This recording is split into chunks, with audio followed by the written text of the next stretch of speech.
कि ठान कर देखो हृदय में काम कोई मुश्किल नहीं, और तुम कभी भी ये ना सोचो नहीं ये मुमकिन नहीं। याद रखो जो कर्म करेगा भाग्य उसका दास है।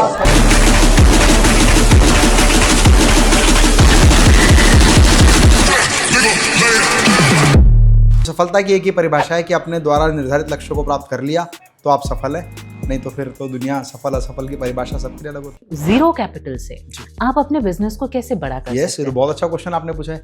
विमेन एंटरप्रेन्योरशिप की बात करते हैं, आपको लगता है कि बहुत इजी है विमेन एंटरप्रेन्योर बनना? वुमेन एंटरप्रेन्योर बनना बहुत इजी है। इसका सबसे बड़ा ऑब्स्टेकल वुमेन ने अपने माइंड में रखा। मैं आपको 50-70 एग्जांपल बता सकता हूं जहां वुमेन एंटरप्रेन्योर घर बैठ के बिजनेस शुरू किया और कुछ ही समय में हस्बैंड के बिजनेस को क्रॉस कर गए और हस्बैंड ने अपना बिजनेस बंद करके उनके बिजनेस में पार्टिसिपेशन कर लिया। कोई भी इंसान कई बार होता है कि फेलियर का सामना करते करते वो अपने बिजनेस में ट्रस्ट खो देता है कि ये तो नहीं चल रहा, अब मैं क्या करूं। कैसे उस ट्रस्ट को वापस से रीडेवलप कर पाए? Businessman will tell you what to do and how to do, but the motivational speaker will motivate you have to do something. देखिए, स्टार्टअप को शुरू करने के ना डिफरेंट मोड है, तो मैं इजी मोड बताता हूँ आपको। कुछ दिन, कुछ महीने, कुछ साल उसमें जॉब करें, और जॉब ऐसे करें कि जैसे मैं जॉब नहीं, मैं बिजनेस कर रहा हूँ। कहते ना, अगर वही करोगे जो सब ने किया है तो वही मिलेगा जो सबको मिला है। अगर वो चाहिए जो किसी को नहीं मिला तो वो करना पड़ेगा जो किसी ने नहीं किया। एक रोड मैप बनाएं कि मेरा प्रोडक्ट किस एंड यूजर के पास जाएगा, वो क्या टिकट प्राइस होगा, उस प्राइस के हिसाब से मेरी कॉस्ट क्या आने वाली है, कौन कौन से अच्छे वेंडर है जो मुझे सपोर्ट करेंगे, और मैं अपने बायर्स को पिच करने के लिए क्या स्ट्रेटेजी अपनाऊंगा। तो यही बात बिजनेस पे लागू होती है कि भाई आप क्या जानते हैं वो इंपॉर्टेंट नहीं है, आपके पास कौन से लोग हैं जो वो जानते हैं जो आप नहीं जानते। क्या चीज होती है जो रोकती है एक इंसान को बिजनेस स्टार्ट करने से? भारत सरकार ने MSME डिपार्टमेंट बनाया है, NSIC बनाया है, SIDBI बनाया है, और बिलीव मी कि MSME का जो उद्यम आधार रजिस्ट्रेशन है वो फ्री ऑफ कॉस्ट होता है। चुके भाई प्रपोजल मेरा इतनी बार रिजेक्ट हुआ है कि पहली बार रोया, दूसरी बार कम, तीसरी बार और कम, एक समय ऐसा है रोना ही खत्म हो गया। सही है।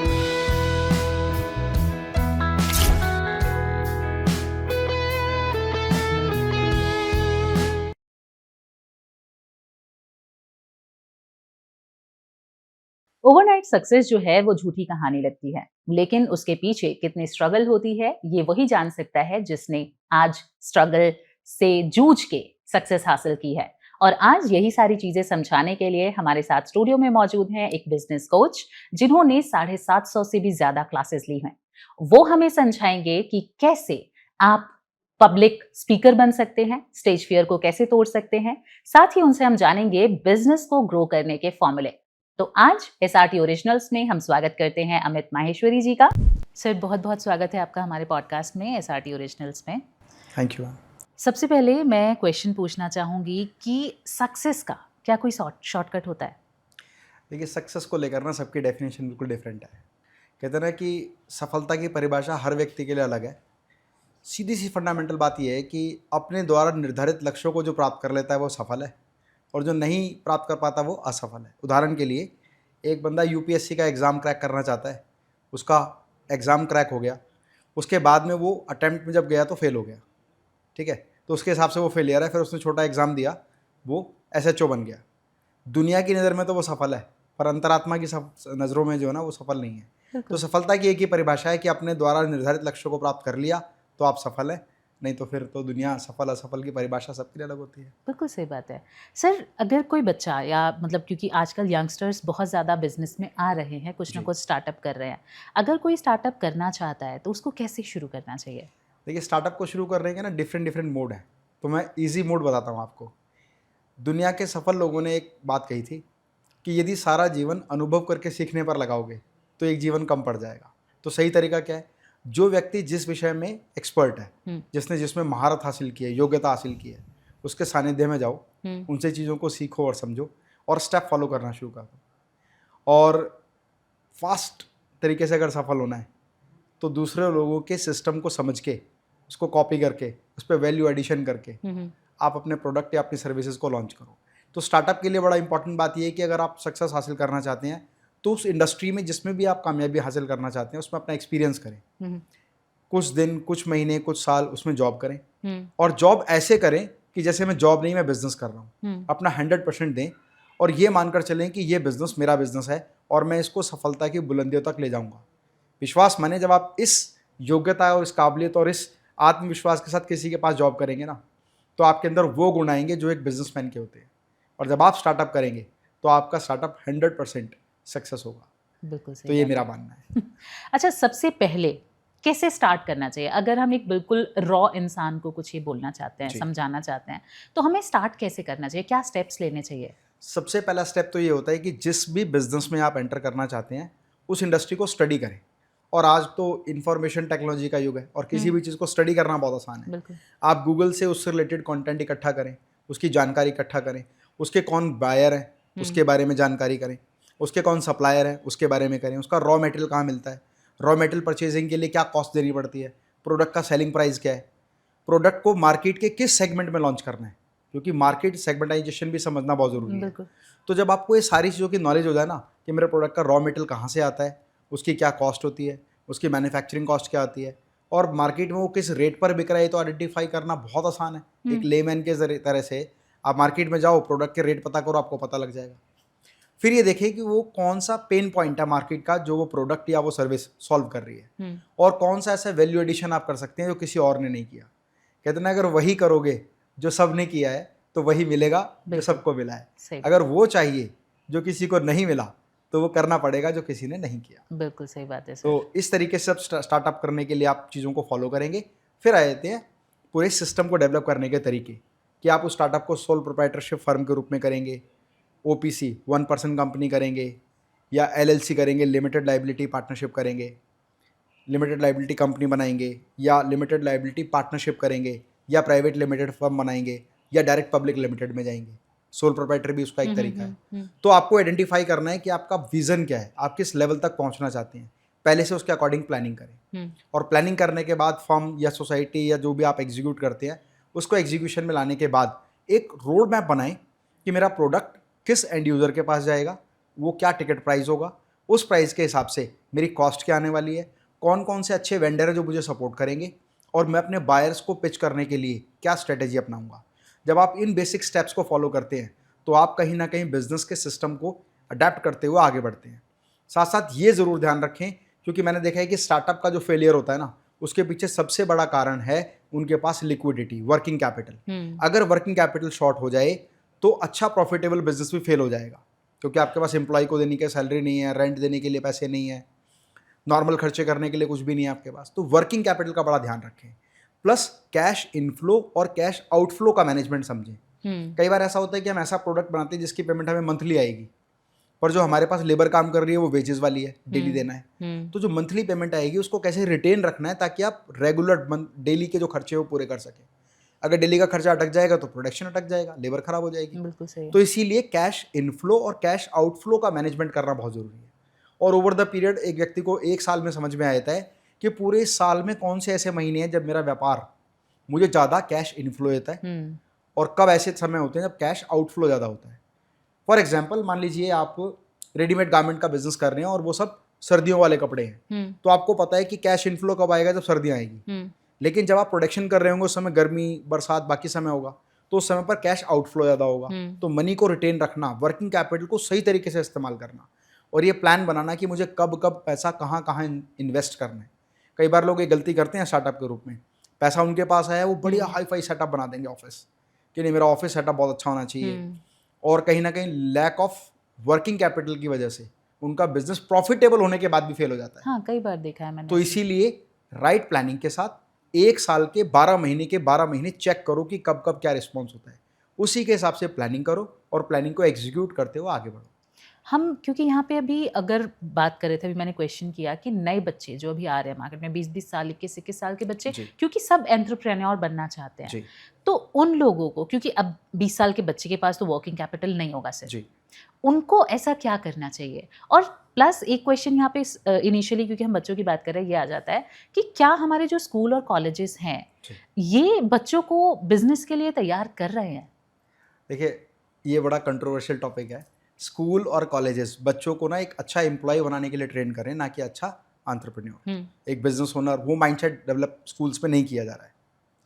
अब जो पहला प्रश्न था आपका वो ये है कि भाई वो डिसाइड कैसे करे कि मुझे क्या करना है। इसमें हम लोग करते हैं मारवाड़ी स्ट्रेटेजीज, क्योंकि हमारा जन्म एक मारवाड़ी परिवार में हुआ है, बनिया परिवार में हुआ है, तो वहाँ एक स्ट्रेटेजी अपनाते हैं। सबसे पहले ना बच्चे को फ्री छोड़ देते हैं कि भाई कम से कम 5-7 इंडस्ट्रीज़ में जो काम करने का आपका मन है, ये सोच के नहीं कि इस काम में प्रॉफिट ज़्यादा है, ये सोच के कि इस पूरे व्यापारिक जगत में कौन सा ऐसा व्यापार है जो मैं करना चाहता हूँ, उसको ऑब्जर्व करो, ठीक वहाँ जॉब करो, एटलीस्ट 6 मंथ 1 ईयर जॉब करो, ताकि आप पूरा 1 साल का जो सर्कल होता है वो देख सकें। सीखें। जैसे ही आप वो काम जॉब पर जाते हैं तो आपको वो पता लग जाता है जो आपने प्रैक्टिकली खुद एक्सपीरियंस करके नहीं किया, मतलब अपने पैसे को बिना रिस्क में डाले काम किया है। और मारवाड़ी हमेशा एक बात कहते हैं कि व्यापार में जिस भी इंडस्ट्री में आपको पैसा कमाना है, काम करना है, उसमें जॉब करने के साथ साथ एक रेशो बनाओ, एक तरह से फ्रीलांसर, कि मैं जॉब भी कर रहा हूँ और मैं साथ साथ उसी इंडस्ट्री से संबंधित काम भी कर रहा हूँ, और वो भी अपने एम्प्लॉयर को बताते हुए कि सर मैं पार्ट टाइम ये बिजनेस भी करता हूँ। धीरे धीरे धीरे जब आपकी पार्ट टाइम इनकम आपकी वर्किंग इनकम जो आप टाइम अपना जॉब में लगा रहे हैं उसके इक्वलेंट हो जाए, तब उसके बाद स्विच करें अपना बिजनेस स्टार्ट करने का। साथ में उस व्यक्ति के साथ ज़रूर संबंध बनाए रखें जिसने उस व्यापार में खड़े होने के लिए आपको जॉब करने की एक अपॉर्चुनिटी दी थी। लोग क्या करते हैं, डिच कर जाते हैं किसी को, ओवरटेक कर जाते हैं, है ना, या कई बार सोचते हैं कि ठीक है दुनिया में इतने ही तो ग्राहक हैं जो मेरे मालिक के पास है, मेरे एम्प्लॉयर के पास है।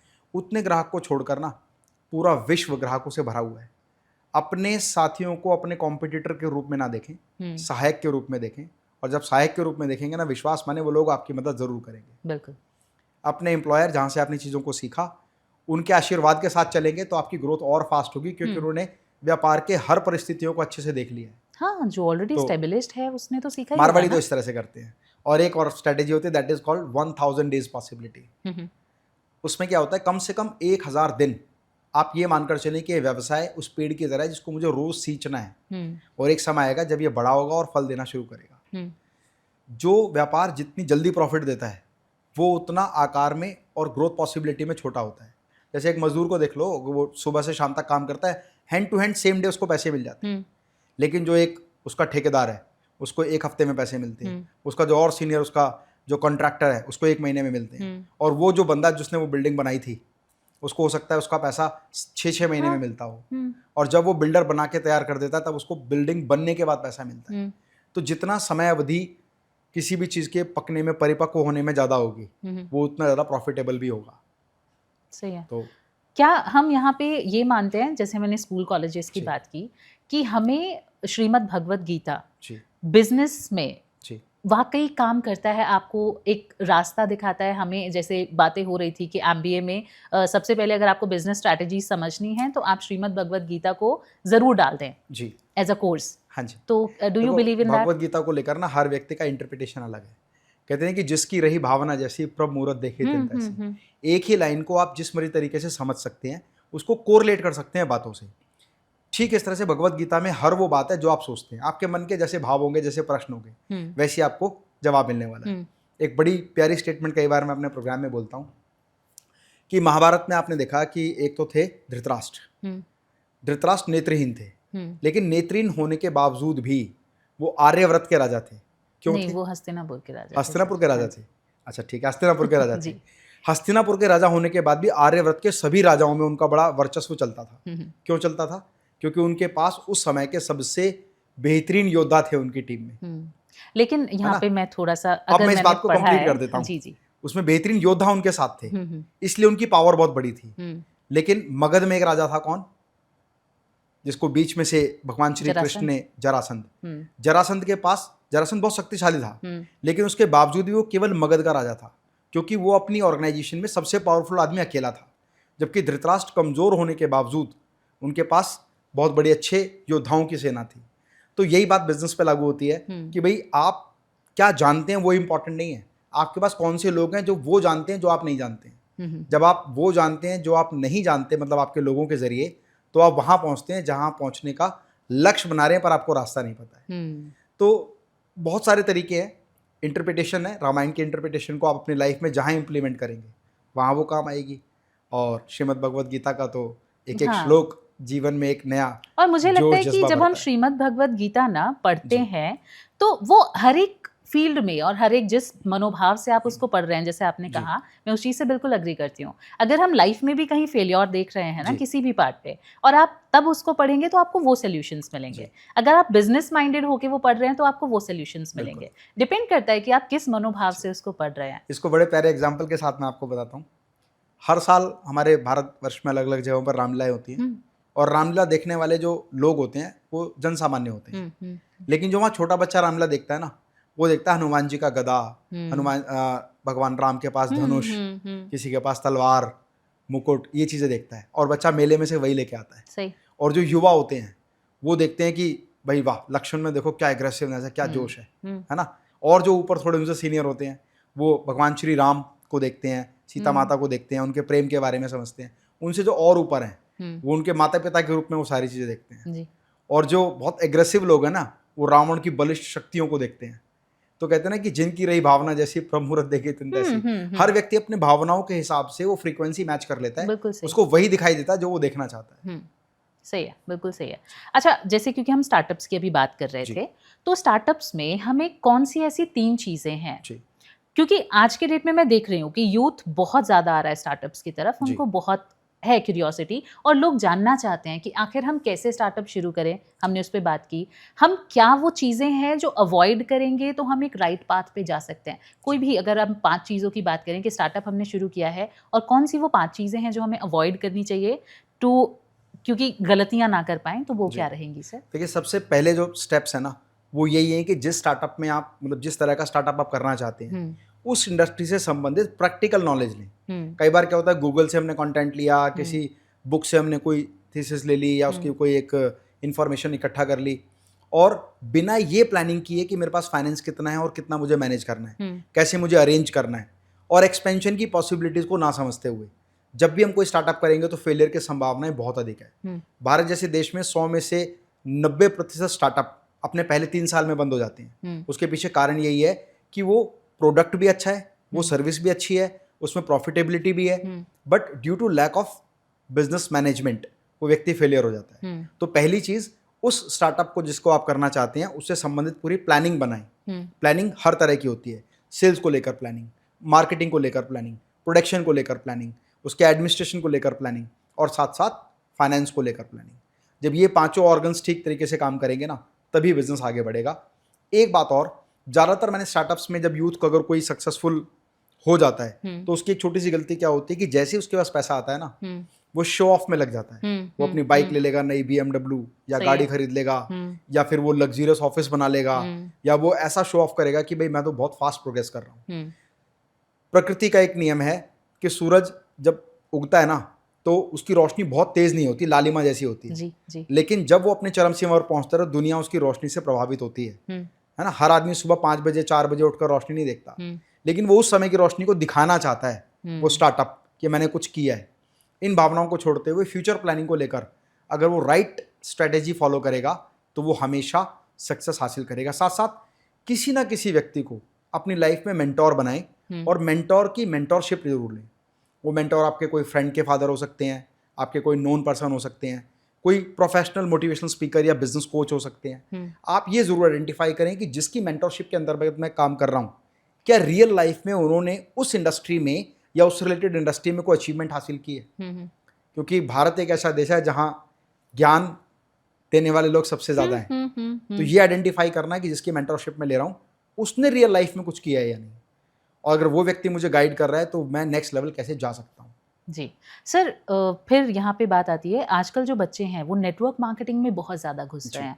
मैं कोर्सेज देख रही हूँ, सोशल मीडिया पे भरे हुए हैं और बच्चों, क्योंकि मुझे ऐसा लगता है कि बच्चे गुमराह हो रहे हैं उन कोर्सेज से, तो उनको हम क्या सजेस्ट कर सकते हैं कि वो किन कोर्सेज पे फोकस करें?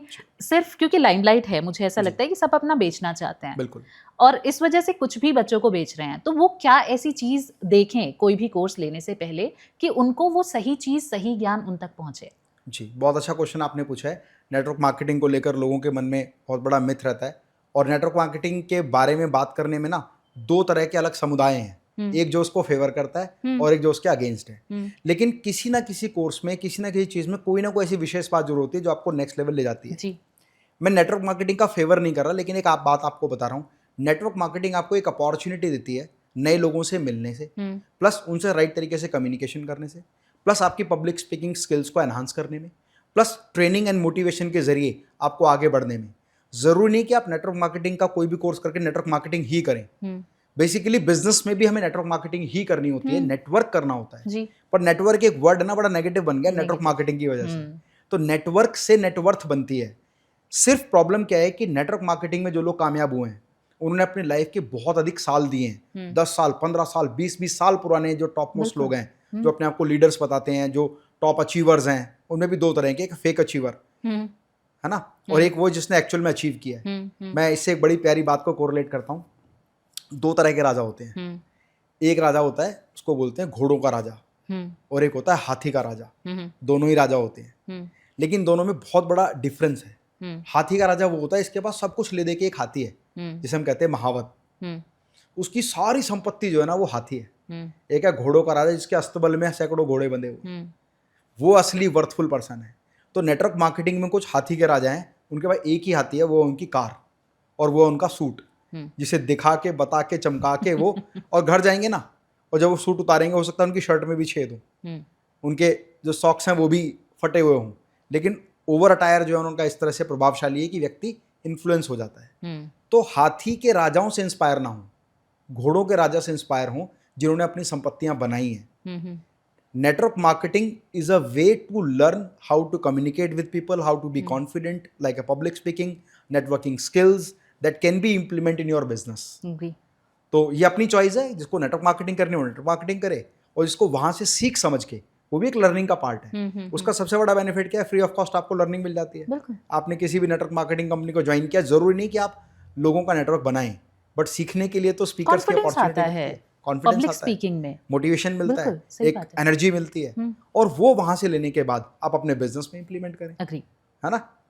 तो एवरीथिंग इज लर्नेबल, मतलब लर्निंग्स कभी खत्म नहीं होती। और बात रही कोर्सेज की, आपको हमेशा ये आइडेंटिफाई करना है कि भाई कौन सा काम मैं करना चाहता हूँ, मैं किस इंडस्ट्री में जाना चाहता हूँ, उस इंडस्ट्री से रिलेटेड कौन से कोर्सेज हैं। फॉर एग्जाम्पल मैं प्रोडक्शन यूनिट लगाना चाहता हूँ, तो प्रोडक्शन यूनिट लगाने के लिए मुझे फाइनेंस मैनेजमेंट आना चाहिए, मुझे सेल्स स्किल्स आनी चाहिए, मुझे बिजनेस नेटवर्किंग में franchisee, dealership, distributorship, C&F, super stockist, मीटू से बिजनेस एक्सपेंशन के फार्मूलाज आने चाहिए।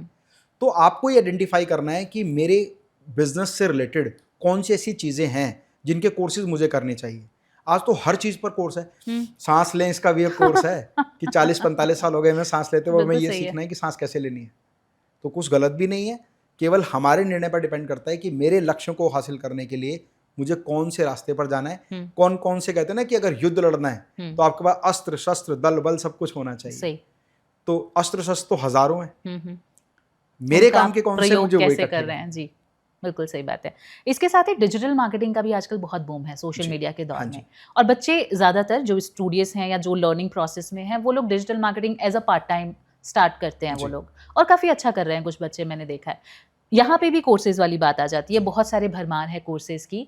तो बच्चों को हम क्या सजेस्ट कर सकते हैं कि आप क्या चूज करें जिससे आपको आगे चल के फायदा होगा? जी, हमें बेसिक क्या देखना चाहिए किसी भी कोर्स को लेते समय? देखिए, किसी भी कोर्स को लेते समय ना सबसे पहला बेसिक हमें देखना चाहिए कि क्या वो कोर्स मैं जिस लाइन में जा रहा हूँ, जिस इंडस्ट्री में काम कर रहा हूँ, वहाँ उसमें कोई वैल्यू एडिशन करता है। जैसे डिजिटल मार्केटिंग हमें सीखना चाहिए, क्योंकि डिजिटल मार्केटिंग करने के बाद आपको ये पता लग जाता है कि मुझे मेरे प्रोडक्ट या मेरी सर्विसेज को ऑनलाइन प्लेटफॉर्म के जरिए कैसे एडवर्टाइज करना है, कैसे मार्केट करना है, कैसे लीड जनरेशन करना है, कैसे कंज्यूमर अवेयरनेस फैलानी है। तो डिजिटल मार्केटिंग एक वैल्यूएबल टूल है, लेकिन उन लोगों के लिए जो प्रोडक्शन या सर्विसेज पर फोकस करते हुए खुद एफर्ट करके डिजिटल मार्केटिंग करते हैं।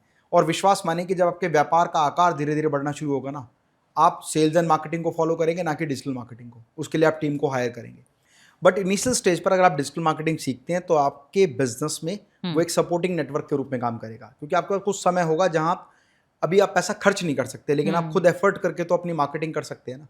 तो डिजिटल मार्केटिंग भी, प्लस एक चीज जो हर व्यक्ति को जरूर सीखनी चाहिए वो है कम्युनिकेशन स्किल्स। क्योंकि दुनिया के सफल लोग सबसे पहले एक अच्छे कम्युनिकेटर बनते हैं।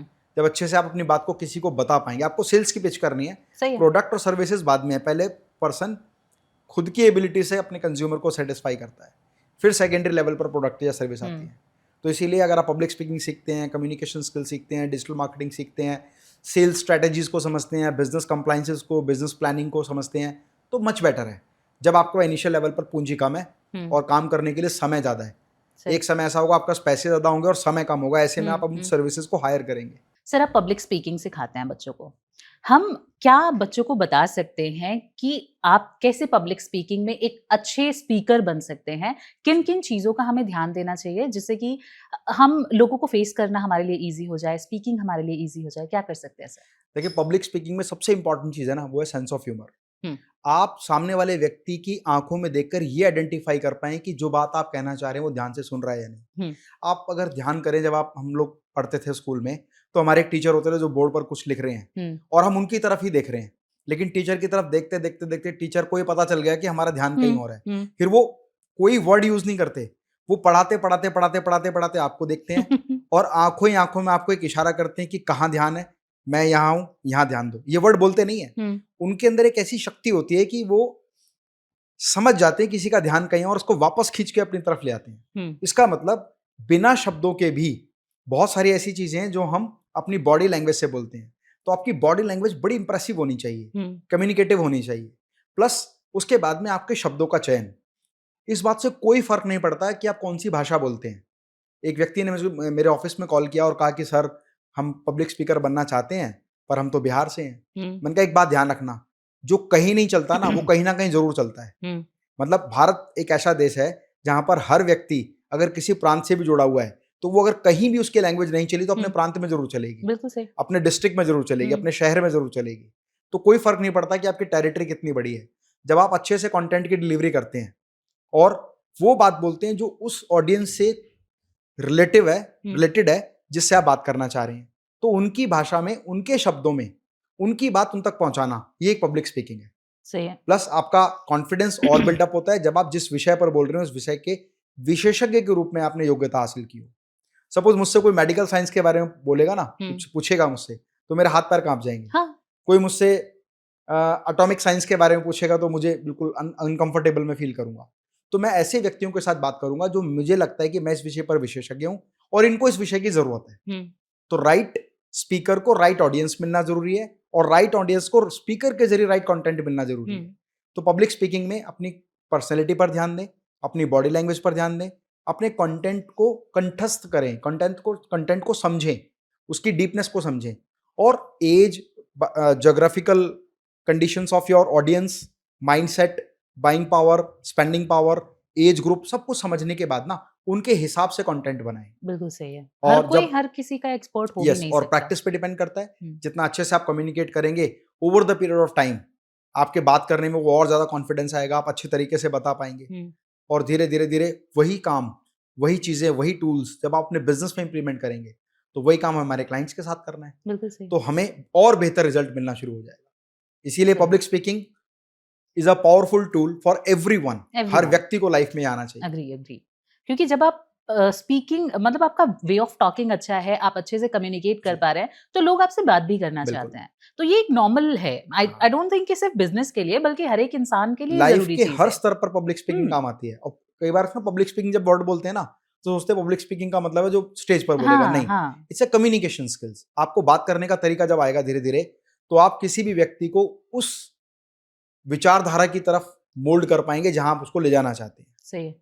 तो पब्लिक स्पीकिंग या कम्युनिकेशन स्किल्स लाइफ में आगे बढ़ने के लिए सबसे ज़्यादा महत्वपूर्ण है। और इसके लिए क्या सर हमें जैसे हम आपने बात की कि अपने विषय में आपको कंठस्थ होना चाहिए। जी, तो क्या हमें उससे रिलेटेड जितना कुछ भी मटेरियल मिलता है, जी। उसको पढ़ना चाहिए जिससे बिल्कुल हम पढ़ना अपनी चाहिए। और अच्छा कर दुनिया के सकते हैं? सफल लोगों ने ना सफलता के सारे सिद्धांत किताबों में लिख दिए हैं। हुँ, हर व्यक्ति जहाँ तक आप पहुँच नहीं रख सकते, उसके द्वारा लिखे गए शब्दों को जब आप पढ़ते हैं ना, तो वास्तविकता में उनकी लिखाई और आपका पढ़ने का अनुभव, दोनों को मिला के आपका माइंडसेट वहीं पहुँच जाता है जहाँ वो व्यक्ति ले जाना चाहता है या जिस स्तर पर वो व्यक्ति है। इसीलिए बुक्स का अध्ययन ज़रूर करें, जितनी ज़्यादा किताबें आप पढ़ेंगे, उतना ज़्यादा आपको नॉलेज होगी और जितना ज़्यादा नॉलेज होगी, कहते हैं ना, अगर आपको 5 घंटे का पब्लिक स्पीकिंग कोई कंटेंट डिलीवर करना है, हुँ, तो आपको 100 दिन की पढ़ाई करनी पड़ेगी। अगर 1 घंटे का कंटेंट डिलीवर करना है ना, तो आपको 200 दिन की पढ़ाई करनी पड़ेगी और अगर 10 मिनट का कोई कंटेंट डिलीवर करना है, जो आप लोगों को बहुत अच्छे से कन्विंस कर सकें, तो आपको 300 दिन की पढ़ाई करनी पड़ेगी। हुँ, तो जितनी समय अवधि कम होगी, कहने का मतलब उतना कम समय आपको मिलेगा अपने बातों को सही सटीक शब्दों के साथ रखने के लिए। तो आप अध्ययन करें किताबों के माध्यम से। आजकल तो ऑडियो विजुअल सिस्टम हो हुँ, गया हुँ, है, हुँ। ऑडिबल बुक्स आ गई हैं, ठीक है ना? यूट्यूब पर इतने सारे पॉडकास्ट्स हैं, आपका एक इतना प्यारा पॉडकास्ट है। आपके पॉडकास्ट से इतनी सारी चीज़ें लर्निंग मिलती हैं कि अलग-अलग विषय के विशेषज्ञ आते हैं। उनकी बातों को सीख कर समझ कर हम लोग इम्प्लीमेंट करते हैं। जी, बहुत शुक्रिया तो सर। सीखना बहुत ज़रूरी है। सर, अब यहाँ पर बात आ जाती है, जैसे हमने बुक्स की बात की, अगर बिज़नेस से रिलेटेड, जी। क्योंकि अभी हम बिज़नेस से बातें कर रहे हैं, स्टार्टअप के लिए बच्चों को कौन-सी बुक्स हैं जो आप सजेस्ट करेंगे कि ये ज़रूर पढ़नी चाहिए? एक बुक है सेल्स एंड मार्केटिंग स्ट्रेटेजी। हुँ, किसी भी व्यापार की पहली सफलता इस बात पर निर्भर करती है कि आप देखिए, व्यापार ना एक साम्राज्य की तरह है। उस साम्राज्य को पालने वाला, जैसे साम्राज्य को पालने वाला राजा होता है ना, वैसे व्यापार का सारा दामरदार है जो है, वो जिस चीज़ पर टिका है वो है सेल्स। हुँ, यदि आप सेल्स में मजबूत हैं, तो हुँ, आप प्रोडक्शन यूनिट कभी भी बड़ा कर सकते हैं। क्योंकि दुनिया में जिसके पास सेल्स की पावर है, मैन्युफैक्चरर, ट्रेडर, होलसेलर, एक्सपोर्टर या इंपोर्टर, उनके सामने हाथ जोड़कर खड़े हैं कि सर हमारा ऑर्डर ले लें हुँ, या हमें ऑर्डर दे दें, सही है। है ना? तो सेल्स की पावर को समझने के लिए सेल्स एंड मार्केटिंग स्ट्रेटेजी की बहुत सारी बुक हैं। इसके अलावा मनी मैनेजमेंट की, फाइनेंस से रिलेटेड काफ़ी सारी बुक्स हैं, उनको आप स्टडी करें। इसके साथ बिजनेस कॉर्पोरेटाइजेशन की काफ़ी अच्छी बुक्स हैं। स्टार्टअप के 100 आइडियाज़, ये एक बुक है जिसमें 100 स्ट्रेटेजीज दी हुई हैं कि अलग अलग ब्रांड ने कौन सी स्ट्रेटेजी अपनाई जिससे वो कामयाब हो गए। कहते हैं ना, बिजनेस में कामयाबी हासिल करनी है, लेकिन कामयाबी के तरीके तो बहुत सारे हैं। कोई सिर्फ एक्सपोर्ट करके कामयाब हो गया, कोई इंपोर्ट करके डायरेक्ट डोमेस्टिक ट्रेड करके कामयाब हो गया, हुँ, कोई प्रोडक्शन करके B2B, मतलब हुँ, आपकी इंडस्ट्री में आपके लिए माल बनाता हूँ और आपकी सेल्स अच्छी है पर मेरा माल आपको लगातार जा रहा है, तो B2B सप्लाई करके कामयाब हो गया, कोई डिजिटल मार्केटिंग के जरिए कामयाब हो गया, कोई कामयाबी के लिए किसी ने अपना सोशल सोशल मीडिया प्लेटफॉर्म इस्तेमाल कर लिया। हुँ, आज देखिए काफ़ी सारे हाउस वाइफ्स हैं, वो हुँ, अपने फेसबुक पेज के थ्रू सेल कर रही हैं। हुँ, जो और अपग्रेड हुआ उसने ई-कॉमर्स वेबसाइट बना ली। हुँ, जो ई-कॉमर्स नहीं बना सकता, उसने बने बनाए ई-कॉमर्स प्लेटफॉर्म पे अपने प्रोडक्ट अपलोड कर दिए। सही है, अमेज़न है, फ्लिपकार्ट है, मीशो है ना? बिल्कुल। हुँ, तो कामयाबी के व्यापार में कामयाबी के बहुत तरीके हैं, लेकिन जब आप सारे तरीके पे एक साथ चलेंगे ना, तो आप कहीं नहीं पहुँचेंगे। हुँ, हर कंपनी का कोई ना कोई एक फ्लैगशिप फ़ॉर्मूला होता है। जैसे मेरी कंपनी का फ्लैगशिप फ़ॉर्मूला है, किसी भी बिज़नेस को एस्टेब्लिश करने का उसका फ्रेंचाइज़ी, हुँ, उसका डीलर, हुँ, डिस्ट्रीब्यूटर नेटवर्क क्रिएट करना और बिज़नेस का एक्सपेंशन करना। सही है। तो किसी भी एक तरीके को फॉलो करते हुए आप बिज़नेस को आगे बढ़ाएँ, फिर वर्टिकल आराम से खुलते चले जाते हैं। एक फ्लैगशिप के बाद आप जो भी काम करेंगे, उसका कुछ वैल्यू एडिशन आपको उसकी पावर से वहाँ मिलना शुरू हो जाएगा। सही, बिल्कुल सही। तो बुक्स, बिज़नेस रिलेटेड जो भी बुक मिले, उसको ज़रूर पढ़ें। आप कौन-सी बुक पढ़ते हैं सर? देखिए, मैं तो हम लोग इंडस्ट्री चलाते हैं। हम लोग सबसे ज़्यादा जो स्टडी करते हैं ना, वो बुक्स से ज़्यादा जो हमें एक्चुअल स्टडी मिलती है, प्रैक्टिकल वो नॉलेज। हमारे उन क्लाइंट से मिलती है, जो क्लाइंट हमसे कई हज़ार गुना ऊपर हैं, जिनके लिए हम काम करते हैं। क्योंकि हमारा बिज़नेस B2B, B2C दोनों फॉर्मेट में है। तो हमारे जो टॉप मोस्ट लोग हैं, हमारे जो क्लाइंट्स हैं, वो क्या स्ट्रैटेजी अपनाते हैं, हम उनके साथ बैठते हैं, हुँ, उनको अपना समय देते हैं, उनके साथ टाइम इन्वेस्ट करते हैं, उनके थॉट प्रोसेस को सुनते हैं, हुँ, उनके माइंडसेट को समझने के बाद उनके लिए प्रोडक्ट बनाते हैं और जैसे-जैसे रिव्यूज़ मिलते जाते हैं, उनकी गाइडलाइंस को फॉलो करते हैं। तो जीवन में ऐसे लोगों को आप गुरु बनाएँ, ऐसे लोगों को मेंटर बनाएँ, जो आपसे ऊँचे स्तर पर हैं और हुँ, आपको आगे बढ़ने पर मदद करने के लिए तैयार हैं। बुक्स पढ़ते हैं, जब भी समय मिलता है, जिस भी विषय की बुक होती है वो ज़रूर पढ़ते हैं। नई स्ट्रैटेजीज़ को पढ़ते हैं कि किसने कौन-सी नई स्ट्रैटेजी अपनाई हुँ। और आगे बढ़ने का प्रयास करते हैं। आपके हिसाब से यूथ का बिज़नेस में, स्टार्टअप्स में रोड ब्लॉक क्या होता है सर? सबसे पहला जो ऑब्स्टेकल होता है ना, उनको ये आइडेंटिफ़ाई करना कि एक्चुअल मेरा बायर कौन है। हुँ, प्रोडक्ट बना लिया, उसकी प्राइसिंग के बारे में उनको नॉलेज नहीं होती और कॉम्पिटिटिव मार्केट को स्टडी नहीं करते, जिसकी वजह से मार्केट में बेस्ट प्रोडक्ट लाने के बावजूद भी वो फेल हो जाते हैं। तो पहला हमें ये आइडेंटिफ़ाई करना है कि मेरा बायर कौन है, हुँ, क्योंकि बायर तो मतलब एक नवजात शिशु से लेकर एक व्यक्ति जो निकट निकट है मृत्यु के, वो भी मेरा बायर सही है। है ना? हुँ, हुँ, हुँ, तो उनमें से कौन-सा व्यक्ति मेरा बायर है, पहले ये आइडेंटिफ़ाई करना, उसका टिकट प्राइस क्या हुँ, है ना? जैसे किसी व्यक्ति ने कहा कि मैं हाई टिकट प्राइस प्रोडक्ट बनाता हूँ, लेकिन वो हाई टिकट प्राइस प्रोडक्ट का यूज़र एचएनआई होगा या नहीं ये नहीं पता। कैसे? एचएनआई मतलब हाई नेटवर्क इनकम ग्रुप का हुँ, हुँ, पर्सन। जैसे एक व्यक्ति मान लीजिए ई-रिक्शा बनाता है, ई-रिक्शा 2.5 लाख रुपए का है या हुँ, 3 लाख रुपए का है, हुँ, लेकिन उसको यूज़ करने वाला जो यूज़र है वो एचएनआई नहीं है। नहीं है। तो वो कोई व्यक्ति कहे मैं हाई टिकट प्राइस प्रोडक्ट बना रहा हूँ और मार्केटिंग उसके अकॉर्डिंग करूँगा, तो मुझे डिज़ायर्ड रिज़ल्ट नहीं मिलेगा, है ना? अब दूसरा फॉर्म लेते हैं, उस हाई टिकट प्राइस से थोड़ा कम है लेकिन वो भी हाई टिकट प्राइस बनाता है। वो व्यक्ति बनाता है मान लीजिए बाइक्स। हुँ, अब जो बाइक्स हैं, मॉडिफिकेशन वाली बाइक्स हैं, उसका टिकट प्राइस भी हाई है, हुँ, बट उसका यूज़र कौन है? एचएनआई। हुँ, तो आपका प्रोडक्ट का प्राइस क्या होगा और उसका यूज़र कौन होगा ये आइडेंटिफ़ाई करें। हुँ, तब हम राइट मार्केट में राइट प्रोडक्ट, राइट प्राइसिंग के साथ पेनिट्रेशन करते हैं। फिर आपका कंपटीशन है किससे, उनसे वैल्यू एडिशन आप क्या दे रहे हैं ये समझना, और वैल्यू एडिशन के साथ ग्रोथ स्ट्रेटेजी में आप कौन कौन से तरीके अपनाएंगे उस पर फोकस करना। इसके साथ ही और जैसे क्या चीज है जो रोकती है, फेलियर्स का डर या फिर पेशेंस की कमी, या आप कह लीजिए कि उनको एक डर रहता है कि हम ये करें कैसे, करेंगे तो कुछ होगा या नहीं जी। होगा, क्या चीज होती है जो रोकती है एक इंसान को बिजनेस स्टार्ट करने से? बिजनेस स्टार्ट करने से जो सबसे पहले रोकते हैं ना, वो उनके इर्द गिर्द के लोग होते हैं, उनके आसपास के, उनके चारों तरफ के सराउंडिंग जो लोग हैं, जो हमेशा उसको कंफर्ट जोन के हिसाब से चाहते हैं। मेरे जैसे माँ बाप हैं फॉर एग्जांपल, वैसे ऐसा हमेशा नहीं होता कि पेरेंट्स आपको किसी काम से रोकें, पर उनका ये मन होता है कि मेरे बच्चे का कोई नुकसान ना हो जाए, वो कहीं फेलियर ना हो जाए, कहीं उसका कॉन्फिडेंस ना टूट जाए, तो वो कहते हैं बेटा बेटा पहले जॉब कर लो, या पैसे को बड़ा सोच समझ के खर्चो, क्योंकि उन्होंने अपने जीवन में अनुभव किया है। एक तो ये चीज़ है। दूसरा, कई बार सराउंडिंग जो उनका नेटवर्क है ना, वो उस तरह का नहीं है कि वो बिजनेस कर सकें।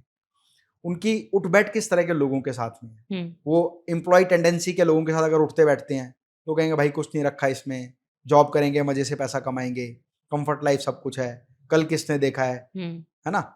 तो उनका एटमोस्फेयर क्या है, तो इसका एक तरीका है, इसका तरीका है बिजनेस ऑर्गेनाइजेशंस को ज्वाइन करना। देखिए, कोई भी बिजनेस ऑर्गेनाइजेशन में कौन व्यक्ति जाएगा? जो बिजनेस ओरिएंटेड होगा, जो ग्रोथ माइंडसेट का होगा, और जो फ्यूचर पॉसिबिलिटी को समझना चाहेगा। तो बिजनेस ऑर्गेनाइजेशन बहुत सारी हैं। भारत सरकार ने एमएसएमई डिपार्टमेंट बनाया है, एनएसआईसी बनाया है, सिडबी बनाया है, और बिलीव मी कि एमएसएमई का जो उद्यम आधार रजिस्ट्रेशन है वो फ्री ऑफ कॉस्ट होता है। जब आप रजिस्ट्रेशन करते हैं तो एमएसएमई आपके जोन का जो नियर बाय उनका ऑफिस बना होता है, वो वहां पर वर्कशॉप और सेमिनार कराते हैं, और वो उन सभी को इन्वाइट करते हैं जिन्होंने एमएसएमई के लिए रजिस्ट्रेशन किया था। उनकी वेबसाइट पर भी सेमिनार्स के बारे में इंफॉर्मेशन आती है। PhD, chamber of commerce, chamber of industry, chamber of import export, इन सभी के वर्कशॉप एंड सेमिनार होते हैं, most of the time free of cost और at a very nominal price. तो हमें वो ज्वाइन करने चाहिए। अब मान लीजिए हमें लगता है कि गवर्नमेंट की कोई इन्फॉर्मेशन हमारे पास नहीं आ रही, आप ही के जोन में, आप ही के इलाके में, आप ही के टेरिटरी में बहुत सारी प्राइवेट ऑर्गेनाइजेशंस हैं जो बिजनेस मीट्स ऑर्गेनाइज करती हैं। आज बहुत सारे सोशल प्लेटफॉर्म्स हैं जो बिजनेस मीट्स करते हैं, जैसे जैन समाज है, अग्रवाल समाज है, माहेश्वरी समाज है, हर पंजाबी समाज है, ऐसे समाज बने हुए हैं। वो अपने बच्चों के लिए आगे वाली ग्रोथ पॉसिबिलिटी के लिए बिजनेस वर्कशॉप्स करते हैं, जैसे एजुकेशनल वर्कशॉप्स होती हैं। तो बिजनेस वर्कशॉप्स में जाना, वहाँ पार्टिसिपेट करना, उस तरह के लोगों के साथ मिलना, उनके माइंडसेट को समझते हुए नई चीज़ों को अडेप्ट करना और बिजनेस में इंप्लीमेंट करना। बिल्कुल सही है। तो आपको एटमॉस्फेयर चेंज करने की ज़रूरत है। बिजनेस ओनर्स कहाँ बैठते हैं, उनकी ऑर्गेनाइजेशंस कहाँ हैं, वो कैसे मेंबर बन सकते हैं। अब कैसे बनना है? Find out how to become a member of chamber of commerce and chamber of industry. Government की फीस बहुत नॉमिनल होती है, लेकिन लोग वहां पहुंचते ही नहीं है, उन्हें पता ही नहीं होता कैसे पहुंचा जाए। सही है ना। एमएसएमई एक स्टार्टअप को एक अपॉर्चुनिटी देती है कि आप किसी भी एग्जीबिशन में पार्टिसिपेट करो, और सपोज वहां पर 1.5 लाख रुपए उस स्टॉल का रेंट है, और वो सब्सिडाइज करके उसको 30,000 रुपए में दे देते हैं। लेकिन उसको पता क्यों नहीं है? क्योंकि उसने एमएसएमई उद्योग आधार रजिस्ट्रेशन ही नहीं कराया, जो कि फ्री ऑफ कॉस्ट होता है। जब आप उस तरह के एग्जीबिशन में जाएंगे तो भी आपको उस माइंडसेट के लोग मिलेंगे। हर एग्जीबिशन में एक काउंटर होता है जहां एक वो बुक पब्लिशर बैठा होता है। वो पब्लिशर के से मेंबरशिप लोग लेते नहीं है। 300 रुपए से लेके 1500 रुपए तक की मेंबरशिप होती है। क्या होता है? जैसे आप मेंबरशिप लेते हैं, आपके घर में बुकलेट आती है, उस बुकलेट में कौन सा इवेंट कब कहाँ हो रहा है उसकी इन्फॉर्मेशन होती है। उसी इंडस्ट्री के जितने भी लोग हैं उन सबका डेटा उसके अंदर होता है। जरूरी नहीं कि आप पैसा खर्च करके एज ए एग्जीबिटर या एज अ स्टॉल ओनर आप पार्टिसिपेट करेंगे। आप वहां विजिटर के रूप में जाएं, डेटा इकट्ठा करें और डायरेक्टरी पर सबको कॉल करें। कोई ना कोई व्यक्ति आपको ऐसे जरूर मिलेगा जो आपको अपॉर्चुनिटी देगा। तो तरीके हैं, आप किस तरीके को इंप्लीमेंट करते हैं वो आपके ऊपर निर्भर करता है। मतलब आपका ये कहना है कि अपॉर्चुनिटीज की कमी नहीं है, ढूंढने वालों की ढूंढने वालों की कमी है। और ढूंढने वालों की कमी इसलिए क्योंकि उनको पता नहीं है ढूंढना कैसा है। मोबाइल आपके पास है, लैपटॉप आपके पास है, गूगल पे आप जो सर्च करेंगे उसकी इन्फॉर्मेशन मिलेगी। मुझे लगता है सर कि पैशन चाहिए होता है किसी भी चीज को करने के लिए। अगर आप पैशनेट हैं किसी चीज को करने के लिए ना, तो कोई चीज नहीं है जो आपको रोक देगी। वो पैशन को लेके एक बहुत बढ़िया बात मैं आपको बताता हूँ। जब लाइफ में आगे बढ़ते हैं तो परेशानियां आती हैं, ये 100% सत्य है। परेशानियां आएंगी उसको जो आगे बढ़ने का प्रयास करे। जो एक जगह पर कंफर्ट है उसको क्या परेशानी आनी है। तो जब भी परेशानियां आए ना, तो कोई ना कोई मोटिवेशनल स्टेटमेंट आप जरूर सुने। मेरे जीवन में जब मैं आगे बढ़ रहा था, मैं 12th क्लास मैंने पास किया, ग्रेजुएशन में एडमिशन लिया, और मुझे अपॉर्चुनिटी नहीं मिल रही थी, क्योंकि एक अगर सोचो आज मैं इस तरह का लुक में हूं तो आज से 25 साल पहले कैसा रहा हूँ। एक छोटा सा बच्चा, बिल्कुल ऐसे हल्के हल्की सी रेशे रेशे से पूछे, और वो जाके बोले जी मैं ट्यूशन पढ़ाना चाहता हूँ, तो nobody is interested to give me opportunity. तो तरीके क्या होंगे? मैंने देखा कि बहुत सारे लोग पोस्टर्स लगा देते हैं हम्म, कोचिंग टीचर वाले, हम्म, तो मैंने भी लगा दिया ट्यूटर अवेलेबल फॉर अकाउंट। हम्म, तो अपॉर्चुनिटी क्रिएट करनी होती है, सही है।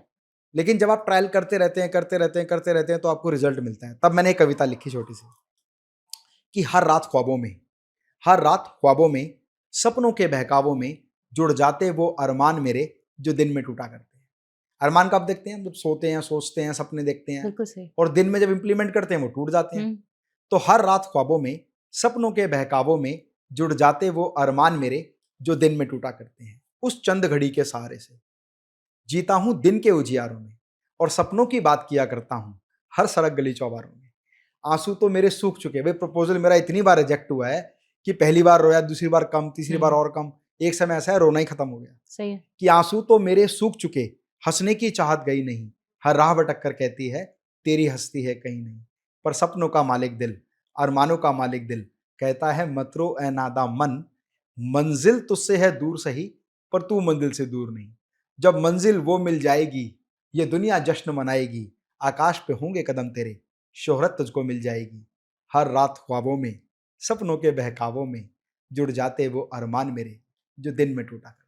Very motivational sir, actually very motivational. Thank you. Seriously, मतलब मैं जो एक कोट की आपने बात की, एक कोट जो मैं बहुत ज्यादा रिगरसली फॉलो करती हूँ जी। वो है विवेकानंद जी का, जी, उठो लड़ो और तब तक लड़ते रहो जब तक आप अपनी मंजिल को ना पालो। क्या बात है। क्योंकि विवेकानंद जी ने जितनी अच्छी आपको लाइफ इंस्पायरिंग कोट्स दिए जी। हैं, मतलब अनबीटेबल है। मैं उनको बहुत फॉलो करती हूँ, और ये एक कोट है जो जब मैं परेशान होती हूँ ना बहुत ज्यादा, क्योंकि जी। फेलियर सब देखते हैं। आज हो सकता है मेरा बहुत अच्छा दिन जा रहा हो, कल को नहीं जाएगा, जी। तो आप परेशान होते हैं, नॉर्मल है परेशान होना। लेकिन जब आप ये चीजें अपने दिमाग में, जहन में कहीं रखते हैं ना, कोई बात नहीं, आज नहीं है कल हो जाएगा, तो आप सक्सेस को कभी भी ऐसा नहीं है कि वो आपको नहीं मिलेगी, आज नहीं बिल्कुल। मिलेगी कल मिलेगी, बट मिलेगी। बिल्कुल ठीक कह रहे हैं आप। तो अब यहाँ पर क्योंकि फेलियर्स की बात हो रही है, अमित माहेश्वरी सर ने क्या-क्या फेलियर्स देखे हैं अपनी लाइफ में?